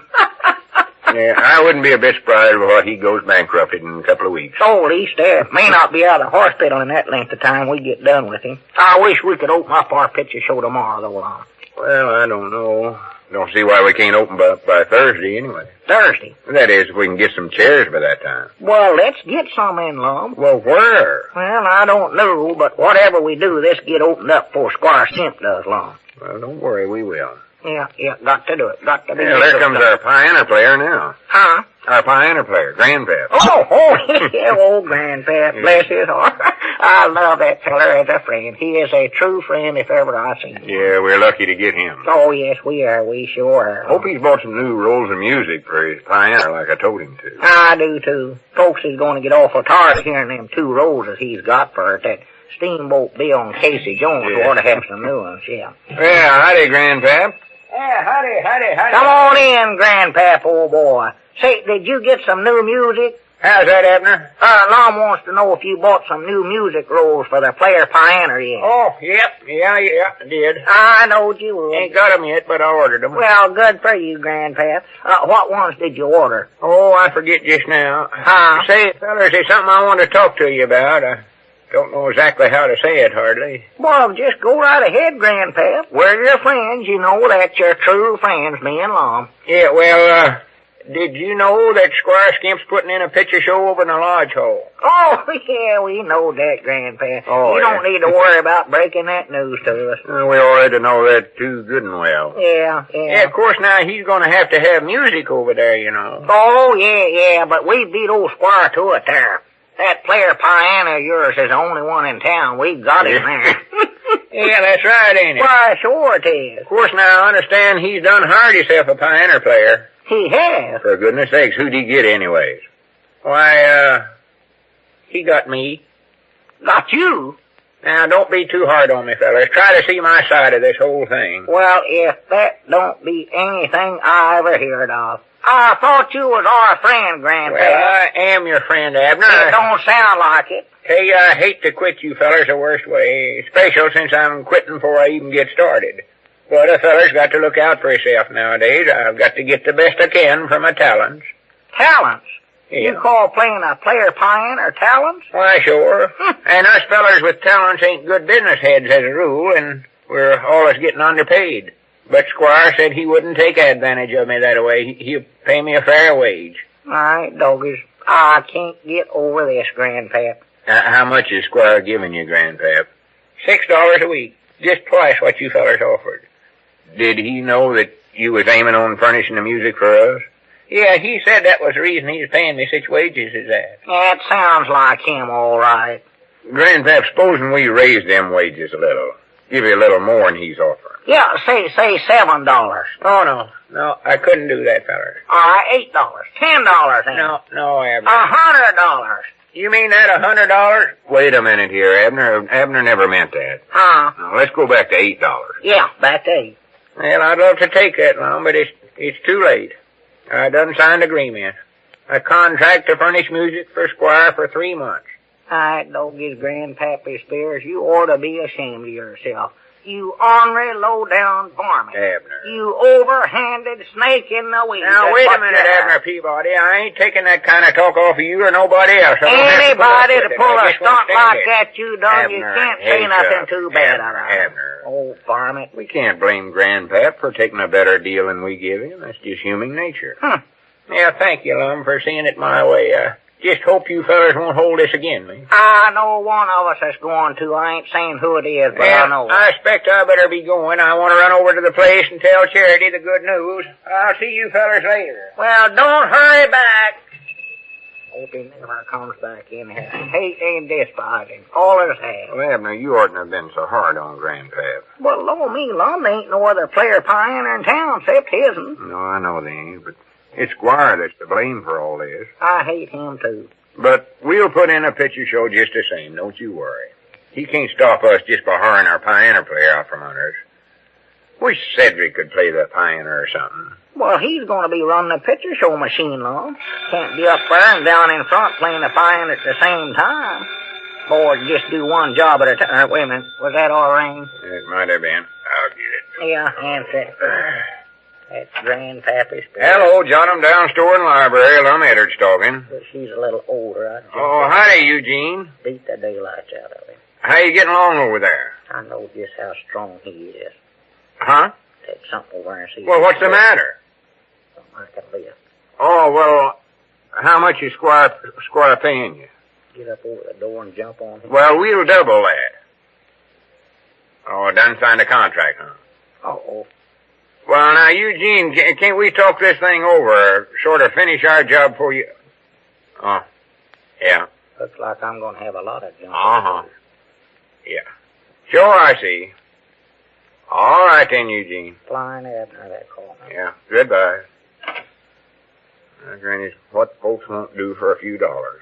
Has Eugene Blevins quit us now and signed up with Squire Skimp, too? Yeah, him and all the other carpenters. Just what I figured. Doggos them's the only carpenters there is in town, too, Lum. Eugene Blevins and that bunch at every one there is in town. Yeah, it just looks like there ain't no one thing that Squire won't do. Snake in the weeds. Granny, he ain't stopped us yet, though. We'll get that picture show of ours open if we have to finish building it ourselves. Aye, Doggos, that's a thing to do. Wait a minute. There comes Cedric. He'll help us. Oh, Cedric, he's a good man with a hammer, too, Lum. You tell him where to nail, he can nail good. Yeah, that's right. He can help us a whole lot. Well, the three of us get over there and get to working. We can get the thing open by Thursday anyway. Why, sure we can. We'll get some chairs or boards or something for him to sit on. Get Elizabeth over there. She can haul the lumber up there first while we cut it up, sew it, and hammer it on to the places where it ought to be hammered on to.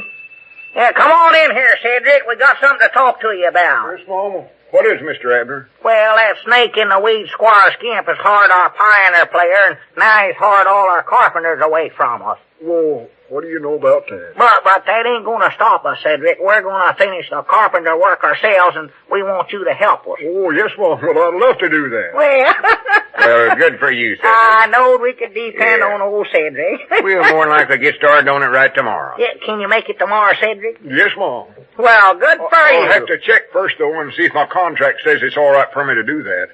Your contract. Yes, Mom. I signed a contract to run Mr. Squire's picture machine for him. Huh? He sure pays good wages, too, don't he, that Mr. Squire?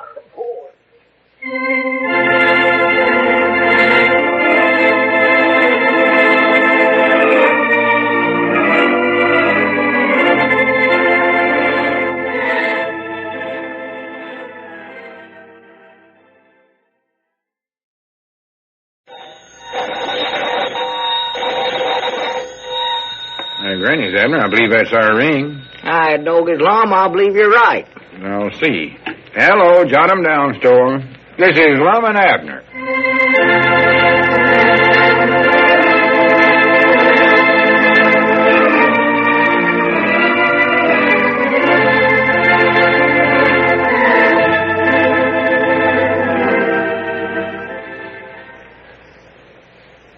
And now, let's see what's going on down in Pine Ridge. Well, things look a little gloomy for Pine Ridge's picture executives. Squire Skimp has hired their musician, their carpenters, and their motion picture operator for the theater he plans to open up in competition with the old fellows. With their help all gone, Lum and Abner have undertaken the job of finishing up the carpenter work themselves. As we look into the little community today, we find Squire Skimp overtaking Grandpappy Spears just about in front of the Jot 'em Down store. Listen. Grandpap. Just a minute, Grandpap. I want to see you for a minute. Honey, Squire. Yes, how are you today, Grandpap? Oh, just fine. Yeah. Say, Squire, I ordered some new rolls of music from my player pioneer. Yes, well, that's fine, Grandpap, but... I got a list of the ones I ordered. Just a minute. I'll read them over for you. Yeah. Quick as I find the list here. Well, never mind looking it up, Grandpap. Now, what I wanted to see I you can't about... find the pigeon-toed list now, but they're all good. Yes, bound to be. Yeah, they'll be good with just about any pictures you run in your picture show there. I know they will. Yes, but, Grandpap, I've been doing some thinking about you and your musical ability. Well, And I've reached the conclusion that I'm underpaying you. how's that again now, Squire? I say I'm afraid that I'm underpaying you. Well, I will admit it takes a heap of talents to play one of them player pioneers and do it right. Oh, yes. Follow them little signs along the side of the roll and everything. Yes, that's the job, yes. But I'm willing to work for what you've offered me. Well, I know you are, Grandpap. I appreciate that. But on the other hand, I hate to see a man work for less than I know he's worth. Well, now, that's all right, Squire. It's satisfaction to me. No, tut now. Besides, I signed a contract with you, so there ain't much we can do about it. Well, no, in a way, that's true, Grandpap. That contract that you sign is standing in your way. In fact, that contract is holding you back. Well, yeah, I reckon it is. Oh, I yeah. never thought about it just that way before. No doubt about it. Of course, now it still gives me twice what Lum and Abner was aiming on paying me. Well, yes, it might do that, Grandpap, but it still represents a stone around your neck, too. A blind alley, a ball and chain. Well, That contract will prevent you from winning fame and fortune, I'm afraid. well, I do know. Is it actually that much of a hindrance to me? Oh, yes, indeed it is. All right, Jiminy, I wish I'd never signed the pigeon-toed thing then. But I reckon there just ain't nothing I can do about it now. Well, no, in a way, there shouldn't be much you could do, but I'll tell you what I'm willing to do, Grandpap. In the interest of your future musical career, I'm willing to tear up that contract. Tear it up? Yes, tear it up. Would you sure enough do that, Squire? Why, yes, indeed. And to show you that I'm a man of my word, I'll do it right here now, right before your very eyes. I've got that contract right here in my pocket there someplace. Let's see. That's a letter from J.P. Morgan there. One from Roosevelt. Yes, here it is, right here. Now, just watch this right there. There it is. Jiminy, you're right, all right, Squire. Yes, sir. Well, there you You're are. all right. Right there now, Grandpap. That's mighty nice of you. You're a free man. You're no longer bound by any contract. Well, good for me. You're free to bargain now in any way that you please. Get what your talent is actually worth. Well, fine, all right. Go ahead, Squire. How much do you want to offer me? What was that, Grandpap? Now, don't make it too much, Squire. I don't want to get into them high brackets. Not right now with taxes what they are. No. Go ahead, make your offer. Well, Grandpap, I've been thinking this thing over. I've given a lot of thought to it. And I'm afraid that I couldn't afford to pay you what you're worth in my business, as small as it's going to be. No, I don't reckon so. Nobody could pay me what I'm worth, but No. go ahead. I'm willing to take a cut. Make an offer anyways. If it's too high, I'll tell you. Well, I'm afraid I'm just not in a position to offer you anything, Grandpap. Why don't you try Lum and Abner now? They need a piano player very badly. Well, wait a minute, Squire. I don't believe I'm following this. Well, you see, Grandpap, I find that all the music I'll need in my theater comes right along with the films that I buy now. That way, why, I won't need any piano music at all, you know. In just a second here, you mean you ain't hired me at all, no ways? Well, yes, in a way, it does sort of add up to that, yes. All right, Jiminy, let's go back to that contract, then. I'll work for the $6 a week you offered, even if I am underpaid. Well, the only trouble is, Grandpap, you see, that contract, it doesn't exist anymore. You and I just tore it up, you know. Well, I'll be a monkey's pigeon-toed uncle. Well, how about $5 a week, then? Well, I'm sorry, Grandpap. I tell you, maybe we can get together on a deal sometime in the future. Yes, I'll see you later. All right, Jiminy, come back here, Squire. How about $4? How about $2? 75 cents. 50 cents. Hey, Squire. Grandpap, what are you doing standing out here hollering at the top of your voice that way? Howdy, Abner.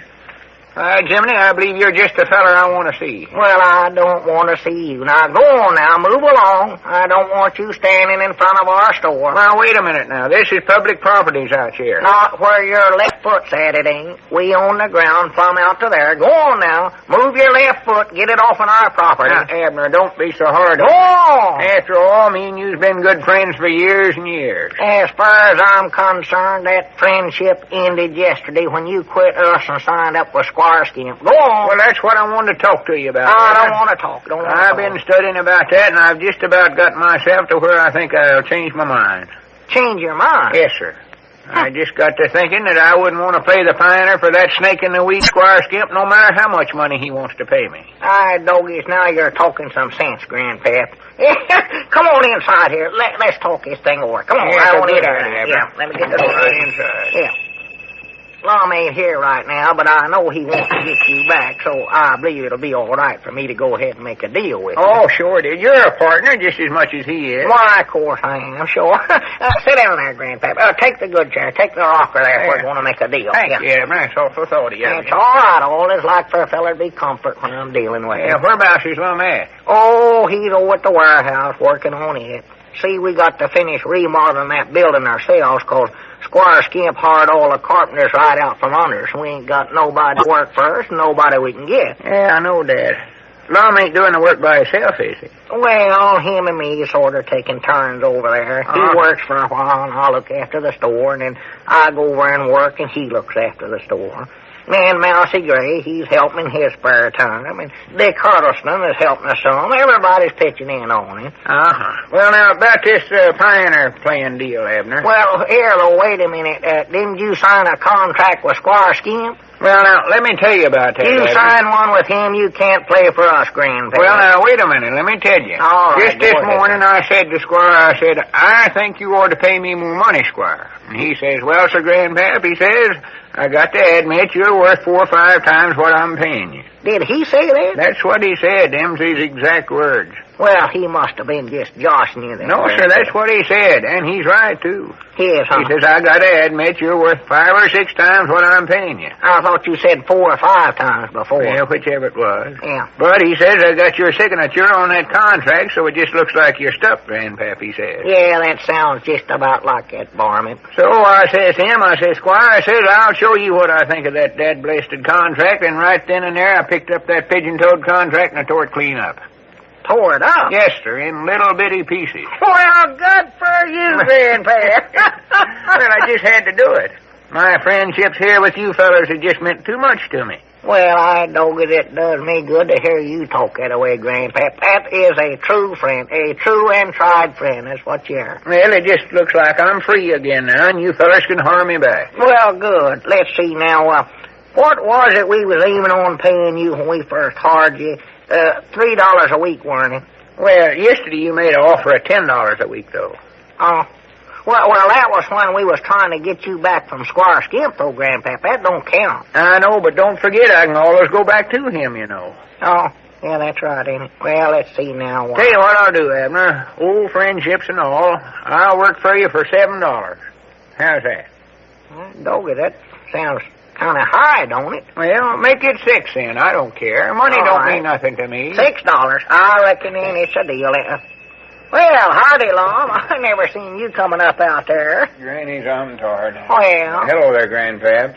Yeah, howdy, Lum. I got some good news for us, Lum. Well, good. I can stand a little of that nowadays. Let me sit down here. Yeah, sure. War to a fast. Yeah, sit down and rest. War to a fast. Oh, Well. Granny, that's sawing and pounding, and it's harder work than I ever figured it was. Oh, yeah, I'm all stove up from it myself, I know that. We're making some progress, though, I believe. You'll be surprised to death to see how much we got done when you go over there, Abner. I'm anxious to see it. You'll be surprised, too, when I tell you that Grandpap tore up his contract with Squire Skimp, and he's willing to work for us again now. Work for us? Yeah. Furnishing the music for our show, you mean? Yes, sir, running the player piano for us. Yeah, I'd a heap rather work for you fellas, Lum, even though it means less money to me. Old friendships, you know. Yeah, facts is, Lum, I was just getting ready to make a deal to rehire Grandpap and his Pioneer for $6 a week. $6? Yeah. Well, wait a minute. We don't want to pay him no $6. Well, I know that's high, Lum, but don't forget now, he can always go back to Squire Skimp. Yes, sir. You fellas got a big competitor to reckon with there. And we don't want to let Squire get ahead of us no ways, Lum. No, but we ain't going to pay Grandpap nothing. Huh? Because we ain't going to holler him at all. Huh? I just found out from Dick Huddleston that when you rent a moving picture nowadays, all the sound and music comes right along with them. So we don't need no Pioneer player. We don't need none. Dad blast this pigeon-toed machine age anyways. I tell you what I'll do, fellas. I'll play the Pioneer for nothing just to see the show free.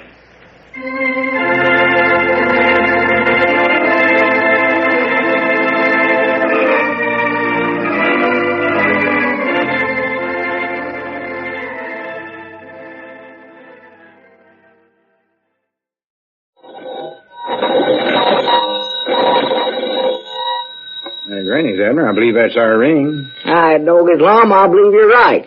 I'll see. Hello, jot 'em down, store. This is Lum and Abner.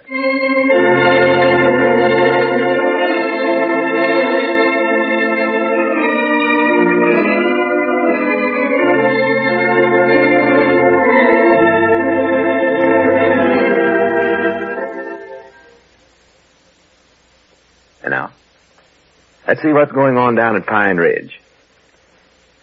Well, with most of their help now working for Squire Skimp, Lum and Abner are hard at work trying to remodel a warehouse into a theater in time to hold their grand opening before Squire's Hippodrome opens its doors. As we look in on the little community today, we find Lum in the lobby of the theater. He's calling to Abner, who's evidently inside. Abner? Abner, come on down out of that projection booth and help me with this work here. Yeah, I'm coming, Lum. I'm coming. Swan to goodness, you'd think I was the only partner in this picture show the way I have to do all the work around here. Hurry up, Abner. Well, I'm coming, Lum.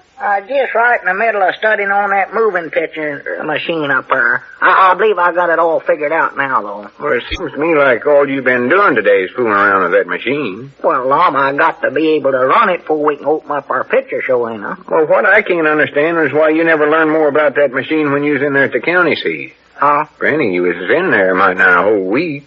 Yeah, that's right, I was, wasn't I? Well, what was you doing there most of the time? Huh? Drinking ice cream sodas and playing snooker at the pool bar instead of being at the Lyrics Theater there? No, sir, I was at the show every day.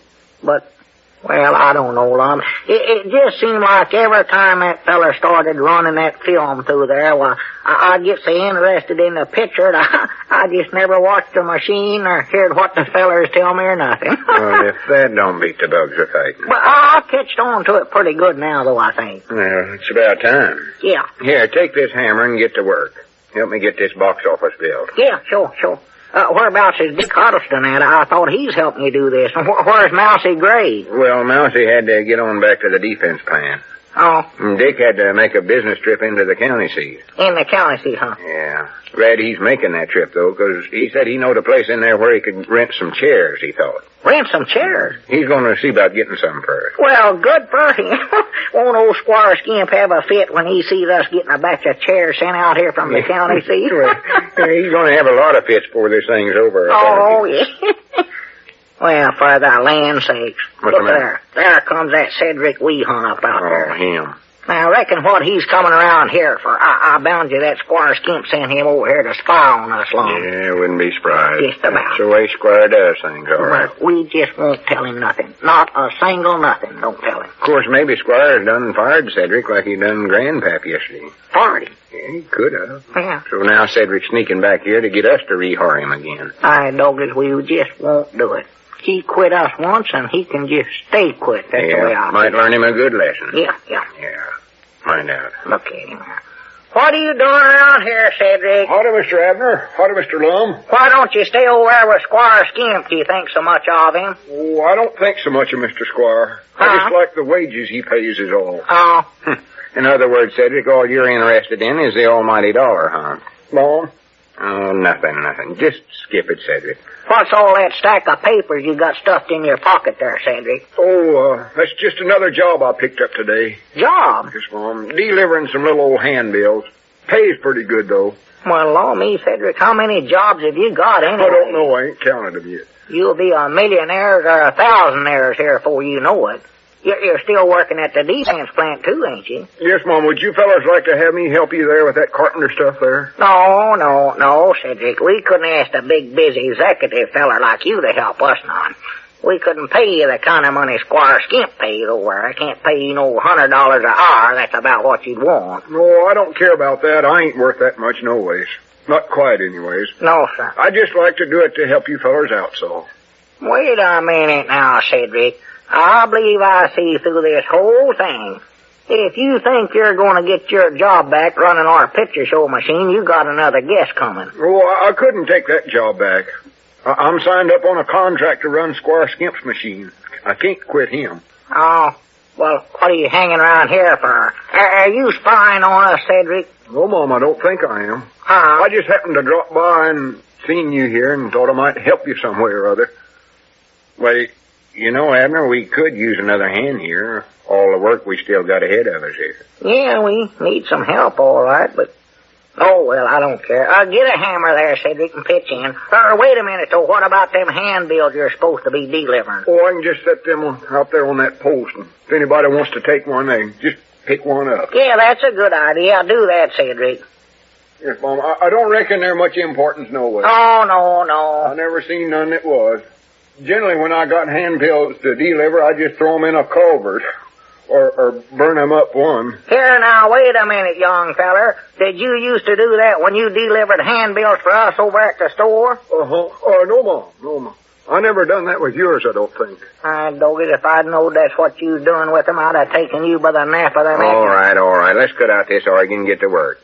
Now, you fellas finish up building the box office there, and I'll take some measurements so I'll know what size windows to order for it. Yeah. All right, Cedric, come on. Yes, Mom. You want me to use this hammer here? Huh? Yeah, I'll take this. You're going to have to work awful fast if we ever expect to have our opening Wednesday night. Wednesday night? Wait a minute, Cedric. Look the way you're handling that hammer there. Yeah, Cedric, you ain't tacking up a screen door. Pound it hard. Come on. Looky there, Abner, the way he holds that hammer. Yeah, you can pound harder than that, Cedric. Hit it hard. For the land's sake. Got for your thumb now. I never seen a boy handle a hammer like it. Well, hit the nail, Cedric. The nail, for goodness sake. He'll never make a carpenter's, Lum, I'll tell you that. Look, right Cedric, there. let me show you. Yeah, show him, Lum. That's the way. Now, here, you take it. Hit it hard. Haul off and hit it your level bit. That's a little better, Cedric. I sworn to. Well, you're getting that nail crooked there, Cedric. Straighten it up. Now, that's the way. Now, pound it. That's a boy. Grannies have to show him how to do everything. Yeah. Yes, sir. When did you say we was going to open the picture show, Lum? Wednesday. Wednesday? Yeah. I guess I forgot to mention that to you. Well, here, now, you never told me nothing about that. Just a minute here.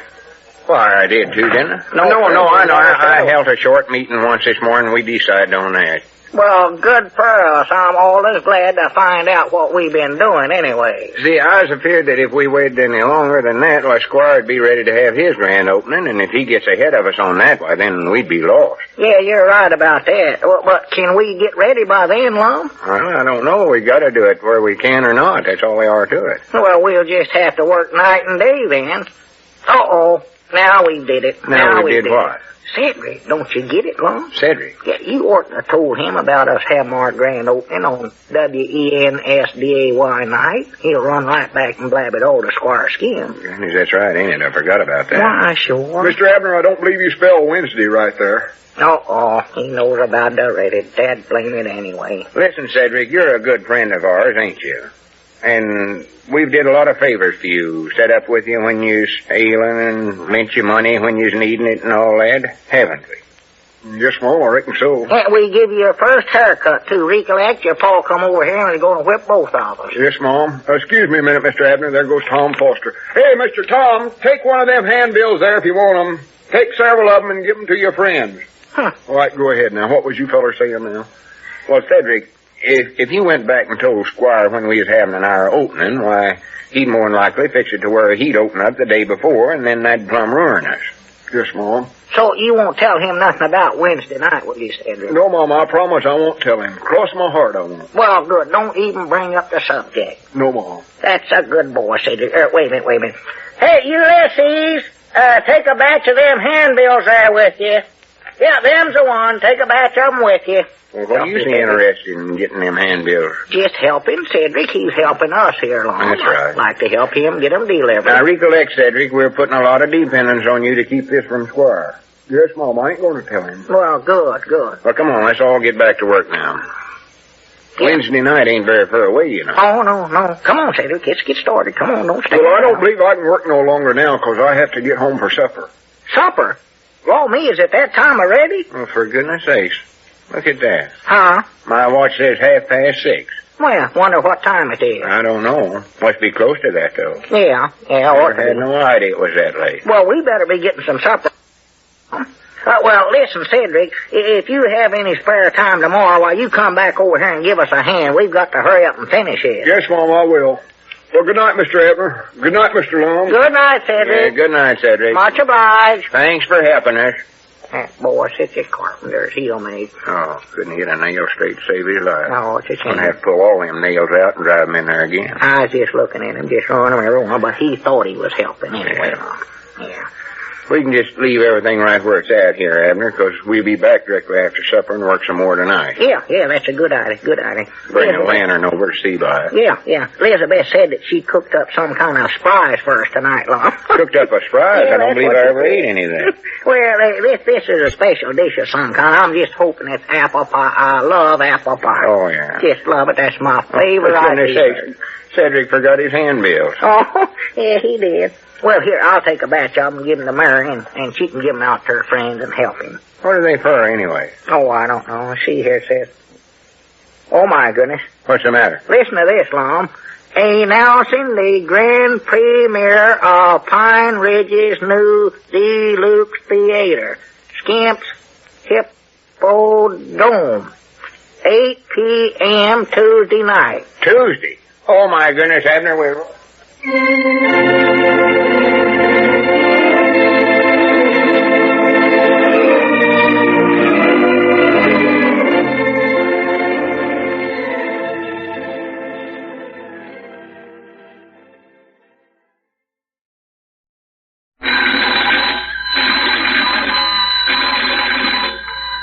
Hey, Granny's, Abner. I believe that's our ring. I noticed, Lum. I believe you're right.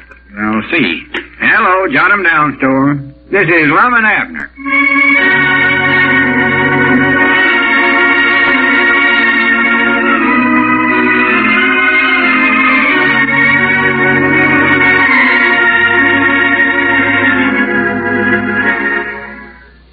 Now, let's see what's going on down in Pine Ridge.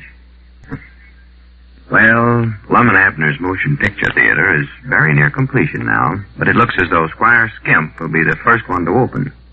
Yesterday, after the old fellows announced their grand premiere for Wednesday night, Squire came out with some handbills announcing that his Hippodrome would open Friday night.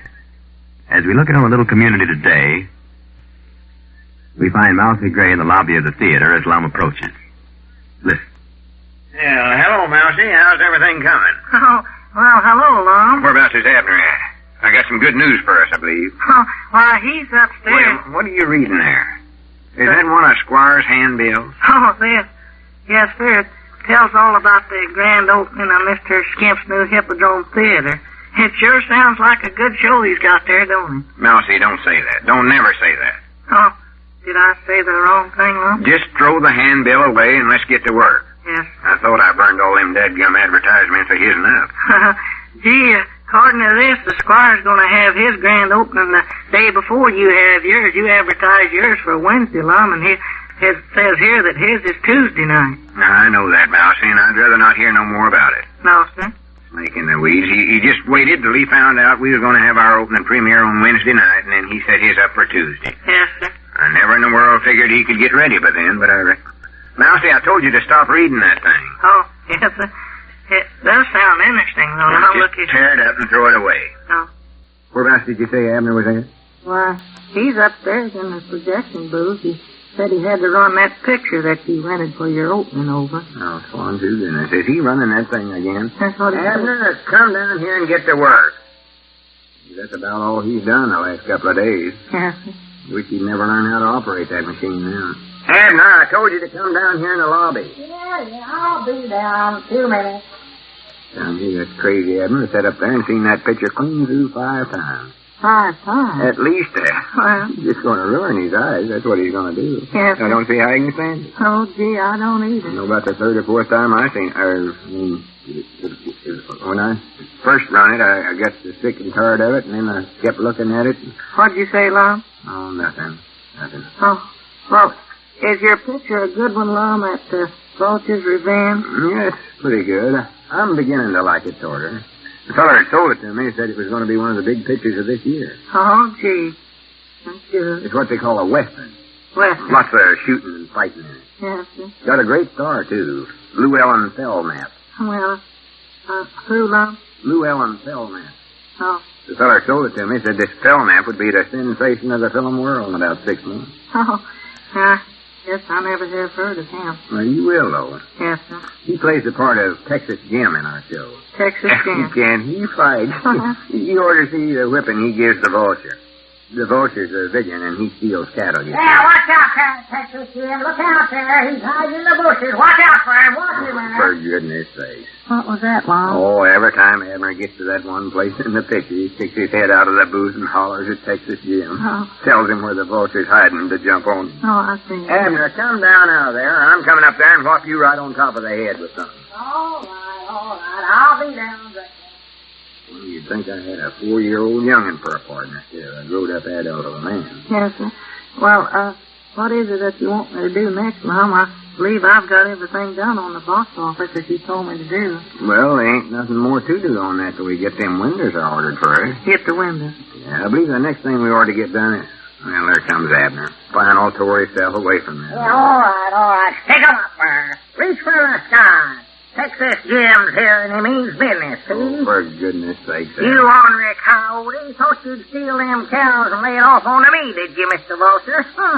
Thought you'd turn Mary Jane again me and win her love, huh? Abner, I'll be dadgum if I don't believe you've lost your reason. Texas Jim always gives a man a chance.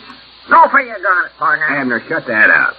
Mousy ain't saw the picture yet. I know, sir. You'll think you're raving mad crazy. Yes, sir. Oh, doggy, that's right. He ain't saw it. Come on in, Mousy. I'll run it off for you. No, you ain't gonna do no such a thing. And don't let me catch you running it again till our opening night, neither. Well, Lum, I just wanted to see if that there Texas Jim catches up with the vulture and them other rustlers. You know good and well he catches them. Well, he has so far, all right, but it's been mighty close there a time or two, Lum. Yes, sir. So that you just ought to see it, Mousy. It's the best picture I ever seen in my life. Well, he's only saw about 3 in his whole life, so that don't mean nothing. I saw this 5 or 6 times. Well, that's 8. All right, that's 8. That's more than 3. But this picture here, Mousy, it's about a girl from a city, and her uncle died out in Texas. Arizona. Yeah, Arizona. And her uncle died. It was her grandpa. Oh, well, somebody died and left her this ranch. And she come out there to run it in the... Ranch, not range. Range. That's what I said, Lum. Go ahead, go on. And she come out there to run it in the foreman's of the range. He's sort of a straw boss, you know. His name was Alpine Charlie. And that's what he called himself. But actually, he's a vulture. That is the varmint right there. I said, you, Mousy, if you ever run into that feller, don't have no dealings with him. He's a crook. I believe he's a crook. Abner, don't tell Mousy the whole story. There won't be no sense for him to see it if he knows how it comes out. Oh, well, he want to see this, old one. See, Mousy, the vulture was stealing cattle from this girl, and he was trying to make her think that somebody else was doing it. Till Texas Jim come along. And then her and him fell in love with one another. You know, that girl in there reminds me a whole lot of Miss Milbank somewhere or other. Miss Milbank. Yeah, you know, that new woman is staying over at the boarding house. Oh, yeah, her, sure. Yeah, Miss Milbank, sure. Couldn't recollect who that was at first. Yeah, that's the one that you give the pastor picture show to a week or so ago. Yeah. Granny, she got the prettiest blue eyes I believe I ever seen on a human. Or anything, for that goes. Are you in love with her, Lum? Oh, of course not, Mousy. I ain't in love with her. I bet you are. No, just friendly's all. Oh, Lum. Talk to her once in a while. Talked to her this morning, even. Yes, sir. Well, anyway, Mousy, then this Texas Jim, see, he catched on to what that vulture's up to. And he give him the worst one beating a fella I told him about that already, Abner. Oh, so that I was proud he done it, too. Fact is, now, to be honest, he was aiming on killing the vulture. But Mary Jane talked him out of it. Oh, she's an awful sweet little thing. She is nice, ain't she? Yes, she is. I tell you, though, she sure has tamed that Texas Jim something wonderful. He's a pretty wild feller when he come there, but he ain't now. Oh, they had quite a case on one another. Oh, yes, sit there casting sheep eyes at one another. She can just snap her finger down. He jumps right through the hook. I just love to know how it all turned out. Well, didn't you see the end of the picture, Lum? Yeah, but it never showed them getting married and living happy ever after like they do in most books. Well, no, but it showed them walking arm in arm going up to the Justice of the Peace's house. I just allowed that's what they's up to. She weren't going to have him arrested, Lum. That was our friend, Texas Jim. I know that, Abner. I had an idea they'd get married all the way through. I don't know. I'm just good at guessing them things, I reckon. How does the picture sound to you, Mousy? Well, I think the children all like it, Mom. Oh, yeah, they are too, all right. There's a good lesson in it for them, too. Oh, yeah. Say, wait a minute. I believe I just give myself an idea there. Why don't we have an afternoon preview for the children? Children? Have it Tuesday afternoon, that way we get our doors open before Squire does his. Well, can we do that, though, Lum? We done advertised that we're going to have our opening on Wednesday night. I know that. We'll still have our grand opening then. But this'll be a preview. Advance showing of the picture. Oh. All right, Grannies, we'll get the jump on old Squire somewhere. Well, good for us. Hooray for us. Hooray. And here's something else, too. As long as Squire's cutting his prices down below ours, why, we just go him one better and let all the youngins in free for nothing at this preview. Let him in free. Doggies, we'll have every youngin for miles around coming to our show, Lum.